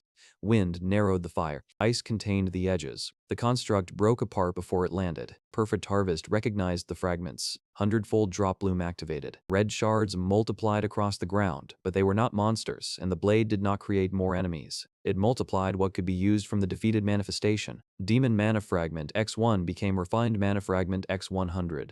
Luke Great Ascension applied. I swept the aura blade through the pile. The fragments became clear purple crystals. "Supports!" I called. The goblin scout loaded them into a stolen helmet and ran the crystals across the field. The support students cracked them inside their circles. Mana spread through the exhausted group in controlled waves. The blade that had turned cleanup into treasure now turned an invasion into supplies. That was the advantage of an economy skill in a battle. Everything the enemy lost became something our side could spend. 7 minutes remained. The Demon Lord's avatar lowered one hand. Gravity changed in the water zone. Students fell forward as if the floor had tilted toward the skycrack. The stone lizard dug in and spread terrain grip through the platform. Low ridges rose around ankles and boots, giving people something to brace against. The baby ogre held the world anchor with both hands. Daki's minotaur planted behind it and wrapped one arm around the silver stake. The avatar pushed harder. The ogre's feet slid. The minotaur bent at the knees. Dachi clung to one horn. "Hold," he yelled. The minotaur glanced at him. Dachi caught himself. "Please hold." The beast faced forward again. Its aura stabilized for the first time all week. Not because Dachi dominated it, because command had finally become cooperation. A crack opened behind them. The goblin's danger ping reached me before the creature crossed. I used clearing step through 2 lesser hounds the weapon line had already downed. Burst step. Weak line cut through 1 red core. Second step. The chain carried me behind the ogre. A winged construct reached for the anchor. I cut the mana joint connecting its arm to the body. The skeleton's arrow struck the core a heartbeat later. The remains became another 100 refined fragments. 6 minutes, 20 seconds. Formation link widened with every zone. The scout gave me routes. The archer gave me weak points. The ogre gave me impact timing. The lizard gave me the shape of the floor. The dragon god gave every beast one shared calm beneath it all. Information should have torn my focus apart. Instead, the whelp's presence organized it by instinct. Beasts did not think in explanations. Threat, pack, path, protect. The link became simpler as the battle became larger. The king recovered enough to issue an order. Royal Guard, reclaim the anchor, restore the covenant pattern. Nobody moved. The guards had watched the students collapse. They had heard the word offering. The king raised his voice. "If the pact fails, the city falls." One guard looked at the Demon Lord's avatar, then at me. "The boy is the one keeping the gate from closing on us. That boy is an unregistered anomaly." The guard lowered his spear. "So is the thing you invited." The crowd heard that too. Authority did not vanish all at once. It leaked through moments when an order arrived and people asked who would pay for obeying it. 5 minutes remained. The Demon Lord sensed something larger. A horned knight formed inside the central crack, carrying a blade made from compressed night. Its first swing broke the forest platform in half. Animals. Weapon users were thrown backward. One support barrier vanished on contact. The public panel could not read its level. My bag identified the part that mattered. Avatar Guard. Core hidden behind layered authority. External armor regenerates while connected to demon territory. We could not win by striking harder. We had to interrupt the connection. The skeleton archer could see mana nodes, but the guard carried dozens of false ones across its armor. The goblin scouts circled it and marked movement. Stone lizard tracked where each step increased pressure beneath the floor. The real connection was not on the body, it was in the shadow. Every time the guard moved, one dark line remained attached to the rift behind it. Lizard pinned the shadow. Terrain grip spread. The floor rose beneath the dark line and caught it between 2 slabs of white stone. The guard turned. The baby ogre charged, not to overpower it, but to make it lift its blade. The minotaur joined from the other side. Large and small hit together. The guard stopped both with one hand. That was enough to expose the shadow line. The skeleton fired through it. The arrow slowed inside the darkness. Maki opened lifesteal on the connection. Red-black power surged toward her. Too much. Her eyes widened. The old version of her would have kept pulling until it made her the strongest person nearby. "Transfer," I said. She looked at the support circle, then at me. For 1 second, I could see the calculation. Keep it and become powerful enough to run. Give it away and trust people who no longer trusted her. She redirected the channel. The support students received the mana and reinforced the ogre, the minotaur, and the skeleton's arrow at once. The arrow broke through the shadow line. The avatar guard lost its connection. Its armor stopped regenerating. Target marks became real. Mages struck the left shoulder. Weapon users broke the knee. The goblin climbed the back and drove a stolen capture band around the horned helmet. The baby ogre pulled the band. The guard's head tilted. Weak line cut showed one white seam beneath the chest armor. Across the field on 3 clearing steps and put the aura blade into the seam. The construct broke into dark pieces. Hundredfold drop bloom filled the central platform with resources. Grus.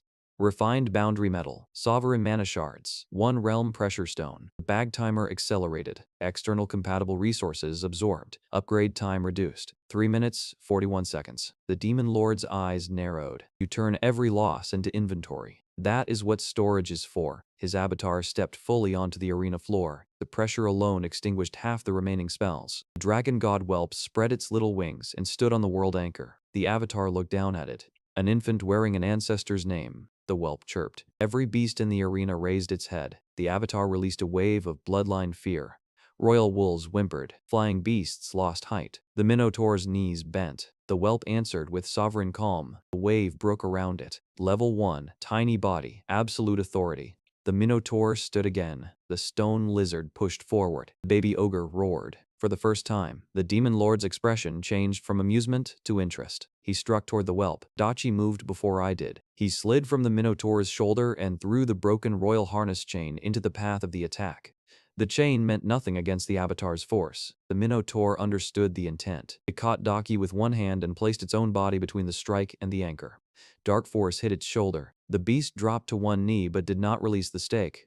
Dachi pressed both hands against its arm. I am sorry, he said. Not to me, to the creature he had spent 7 days treating like proof of his own greatness. The minotaur looked at him, then tightened its grip on the anchor. One useful choice did not erase Dachi. It made the next version of him possible. That was all redemption ever really was at the beginning. 2 minutes, 50 seconds. The demon lord attacked the formation instead of the anchor. He understood the link. A sweep of dark mana crossed the arena, creating false threats in every direction. Formation link flooded with danger marks. Too many. The goblin saw 6 openings. The skeleton saw 12 cores. The lizard felt every floor line move. The ogre felt impact coming from everywhere. My vision doubled, then split again. I dropped to one knee. Sensory overload. The skill's limitation had finally found a battlefield large enough to matter. The whelp jumped from the anchor to my head. Tiny claws gripped my hair. Sovereign pulse moved through the link. False fear vanished. Not false images, false importance. The whelp could not tell me what was real, but it could tell every bonded creature which threat belonged to the pack. 4 marks remained. Scout found the riftcaster. Archer marked the core. Lizard locked the terrain. Ogre guarded the lane. I stood. Maki tried to move closer to the support circle and almost collapsed. Lifesteal had drained her own channels when the demon connection broke. A girl she had taken mana from earlier caught her arm. Maki looked at her in surprise. The girl did not smile. Do not make me regret that. Maki nodded. Consequences did not always look like punishment. Sometimes they looked like being helped by someone who remembered exactly what you had done. 2 minutes. The bag timer pulsed against my hip. World bridge conversion, 74%. The demon lord extended both arms. Every remaining crack widened. The earth doorway appeared again behind him. This time, it was close enough that I could hear traffic. Your bridge can still be yours alone, he said. Release the core. Walk away. The rest have already spent what the pact requires. Several students looked toward Earth. I did too. The offer was still real. That made refusing it again more important, not less. No. The avatar's hands closed. The overlapping territory began collapsing inward. The world anchors screamed through the stone. Cracks spread along its silver surface. The baby ogre wrapped both arms around it. The minotaur locked its hands over the ogres. Dachi joined them. Ball sector and balls is braced around the base. Supports poured every recovered fragment into the stabilizing field. Maki opened lifesteal across the lesser demon hounds and transferred everything out as fast as she took it. The red glow around her never grew. For once, the proof of her usefulness was that she did not keep the power. 1 minute, 20 seconds. The avatar crossed the field toward me. There were no lesser creatures left close enough to feed clearing step. He knew the skill's limit. So did I. The aura blade was still a harvesting weapon. It became absurd after a weakness existed. I needed the formation to create one against something far beyond our level. The goblin scout ran straight at the avatar, a tiny legendary seed creature against the demon lord's projection. The avatar almost ignored it. That was the goblin's advantage. It threw every stolen capture band it had collected into the air. The skeleton archer fired through the rings. Each arrow carried one band onto a different joint of the avatar's armor. The bands could not bind him. They gave the stone lizard handles. Terrain grip caught the metal and pulled the avatar's stance half an inch out of alignment. The baby ogre left the anchor for 1 second, charged, and struck the back of the avatar's knee. The minotaur covered the anchor alone. The avatar did not fall. His weight shifted. The dragon god whelp released one sovereign cry. The bloodline pressure around the armor paused. Weak line cut showed one seam, not in the avatar. In the authority connecting the avatar to the pact the crown had signed. I could not cut the demon lord. I could cut the permission allowing him to stand here. 38 seconds. I ran. No clearing step. No easy chain. Just level 18 legs reinforced by the safe mana foundation the crown said did not exist. The avatar swung. The skeleton marked the path. The goblin warned left. The lizard raised one stone beneath my foot. The ogre caught the wind pressure with its body. I used all of them as one step. The aura blade reached the white seam. Weak line cut. The authority line opened. The avatar's armor cracked across the chest. He looked down at me. Clever. Back of his hand struck me across the arena. Impacted diffusion plates inside my coat shattered one after another. I hit the stone, lost air, and rolled before the next strike reached the same place. Full pain arrived. No graphic injury. Just the clear information that my body had reached its limit. 20 seconds. The avatar's open seam began closing. The skeleton fired every remaining arrow into it. Mages followed. Dachi's minotaur picked up the black weapon it had dropped earlier and threw it, not at me, but into the same gap. The baby ogre added its whole weight to the throw from below. The seam stayed open. 10 seconds. The baglight changed from red to white. Maximum upgrade complete. 100-year Covenant core became World Bridge core. Functions unlocked. Balanced mana transfer. 2 world coordinate recording. Forced ownership rejection. Stable 2-way root framework. The tiny bag opened. A spear of white-blue crystal rose from it, no larger than my head. The original core had been the size of a carriage. Maximum form was not always bigger. It was what remained after every useless part was removed. The World Bridge core hovered above the central platform. The arena lines reversed. Mana stopped flowing away from the students. Then it came back, not all at once, balanced, measured, enough to stand, enough to breathe, enough for each person's own channels to recognize their power again without breaking. The royal seals on the floor shattered. The demon territory seals shattered with them. No crown ownership, no pact ownership. The core belonged to the route itself. The king reached toward the throne control. Nothing answered him. The demon lord pulled on the avatar connection. The world bridge rejected the claim. The authority seam I had opened widened through his entire projection. The dragon god whelp spread its wings. The 4 summons locked into formation link. Every student followed the marked weak points. Weapon users held the avatar in place. Mages struck the open lines. Supports fed stable mana into the world bridge. Now, Maki pulled energy from the last demon constructs and returned it to the circle. Daki stood beside his minotaur instead of in front of it. I raised the mythical aura blade. The whole formation created one weakness. I harvested it. Perfect harvest activated. The avatar broke into sovereign fragments. 100-fold drop balloon converted the usable energy into a storm of clear mana shards. Luke Great Ascension refined them before they touched the ground. The world bridge core absorbed the shards. The earth doorway brightened. The demon lord's projection was forced backward through the sky crack. He did not scream. He laughed once, low and distant. The path knows you now, shepherd. The cracks closed around him.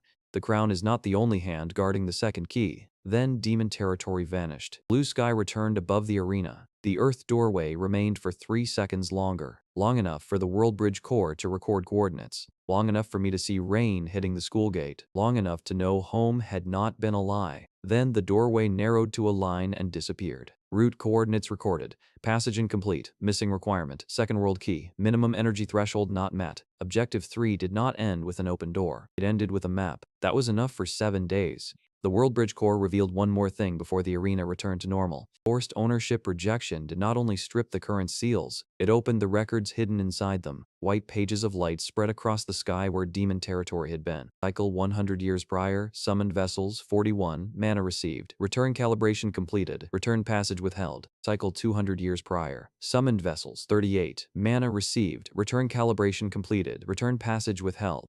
The records continued. Names replaced numbers as the world bridge translated deeper layers. Students from worlds like mine. Teachers, siblings, people to kingdom songs called heroes because songs could not answer questions. Each cycle ended with the same 2 lines. Pact renewed. Surviving vessels retained under crown authority. The crowd read them. Royal guards read them. The students read them while their own returned mana moved through their bodies. An old man in the stands began crying before anyone understood why. He pointed at one name from a cycle decades before his birth. The name matched a statue outside the palace. A foreign hero the kingdom claimed had chosen to remain and guard them forever. The record said something else. Return requested. Request denied. The king shouted for the projection to be closed. The world bridge did not recognize his authority. A final record appeared. Second world key separated from covenant system after cycle 3. Custodial transfer restricted. The destination had been removed from the crown's copy, leaving only a black seal shaped like an eye inside a broken circle. The demon lord's warning made sense. The kingdom had hidden the road. Somebody else held the part that opened it. This was larger than one king and one ritual, but for the first time, it was a problem with a shape, a symbol, a missing object, a trail. The world bridge stored the record beside the earth coordinates. Then the pages of light folded inward and vanished. The king could no longer call the ritual an emergency invention or my accusation a bitter fantasy. A century of receipts had been read aloud over his own capital. The arena returned to itself. Students lay across broken stone and shallow water, exhausted but alive. The crowd stayed silent because cheering would have required deciding which part they had just witnessed was acceptable. The dragon god whelp landed on my shoulder and curled its tail around my neck. Every beast in the arena remained facing it with instinctive respect. The 4 summons gathered around me. The goblin scout wore a royal medal. It definitely had not been awarded. The skeleton archer had no arrows left and still stood at attention. The baby ogre leaned against the minotaur's leg. The stone lizard settled over a broken ritual line like it intended to keep it from ever lighting again. A royal examiner approached with no idea what title to use. The scanner still floated beside him. Storage carrier. The words looked embarrassed now. "What are you?" he asked. I looked at the tiny leather bag. "The one item your kingdom failed to appraise." The answer moved through the stands. The king tried to recover the room. Guards seized the core and detained the anomaly. No guard moved. The captain of the royal line removed his helmet. On what charge? Interference with a sovereign pact. The pact used summoned children as fuel. It protected this city. So did he. That was the moment the king lost control. Not when the ritual failed. When his order arrived and the people whose obedience made him king asked whether it deserved to exist, royal officials began speaking over one another. Some demanded the king step down from ritual authority. Some wanted the students moved to neutral guild protection. Some wanted the world bridge core locked in the deepest treasury before anybody understood it. I stored the core before they finished the sentence. Stage 4 accepted it easily. The bag returned to looking like it could barely carry lunch. A minister approached me with 3 scribes and the careful smile of someone trying to place new ownership over a situation that had just rejected the old kind. "The crown recognizes the extraordinary nature of your class. We can grant rank, title, residence, and protected research status." "No." He blinked. "You have not heard the terms." I heard the word protected. Protection from the crown sounded too much like storage where the object did not choose the container. I gave him my terms instead. Legal independence for me and every creature bonded through my bag. No seizure claim. The scribes wrote, compensation and permanent dragon root protection for Hearthglen and the border villages used as training grounds. More writing. Release every summoned student from forced royal service. They can stay, join a guild, or help investigate the route home. Their choice. The minister looked toward the king. The royal guards did not. And full access to the summoning archives, ritual records, and every document mentioning a return route or second world key. That information is restricted. I touched the bag. So was the ritual. He looked at the arena, the students, the crowd, and the throne nobody was listening to. Provisional agreement, he said, publicly. The scribes read the terms aloud. The crowd heard. That made them harder to erase later. Daki found me after the supports restored enough strength for him to walk. His minotaur followed without a harness. He stopped several steps away. There was no crowd close enough for him to perform at. "Why did you save me?" he asked. "I was saving everyone." "That is not an answer. It is the only one you get." He looked at the minotaur. The beast looked back. Dachi lowered his voice. "I thought power meant it had to listen. You thought everything near you was proof of something about you." He did not argue. That was new. We were not friends. One useful choice in the arena did not erase years in the classroom or 7 days here, but the Minotaur walked beside him rather than behind him when he left. That was enough consequence for the moment. Maki waited near the gate. Of course, she chose a place I had to pass. Her lifesteal aura was gone. Without it, she looked like the same girl who used to hold my sleeve after school and tell me she had not meant to laugh. "I did help at the end," she said. "You did. I gave the power back." "You did." She waited for the sentence that restored everything. It did not come. "Can we start over?" "No." Her eyes filled, though I could not tell how much was grief and how much was the shock of a door not opening when she finally chose it. I said I was sorry. Sorry matters. It does not reverse time. You saved me. Saving you was my choice. Dating you again would also be my choice. She looked down. For once, she had no stronger shoulder to move toward. The king's authority had cracked. Daki was rebuilding a relationship with his own beast. The royal knight she had watched during training was helping carry injured students. Maki would have to discover who she was when positioning stopped working. That was not my job. News reached the border villages before sunset. The banished storage porter had returned. The king's evaluation had been a ritual. The summoned students were free. Hearthglen's dragon route would receive royal repair funds and an independent guild watch. The first innkeeper sent a message through the guild network. It contained 6 words. Keep the room. It is yours. The room was damp, small, and probably still smelled like wet wood. It was the first place in this world where somebody had listened before deciding what I was worth. I kept it. 7-day plan progress. Bankroll secured. EXP engine secured. Route home confirmed. Status. Door located. Passage incomplete. Next objective, find the second world key and enough power to hold the route open. I walked out of the arena with the same tiny bag hanging from my shoulder. Inside, it rested the world bridge coordinates, upgraded tools, a mythical blade, and enough stable space for an army that had only started growing. The goblin scout walked along the wall beside me until it saw a guard watching, then pretended it had not stolen the man's keyring. The skeleton archer carried a new bundle of practice arrows. Baby ogre and Dachi's minotaur exchanged one serious nod across the courtyard. The stone lizard followed the warm side of the road. The primordial dragon god whelp sat on my head because apparently divine authority did not include balance. People stopped as we passed. 7 days earlier, they had seen a boy with no combat skill and a bag too small to hold 2 coins. Now, the bag looked exactly the same. That was still my favorite part. They gave everyone else a combat skill and called my bag useless. 7 days later, that bag held the only army they could not command and the only road that could take us home.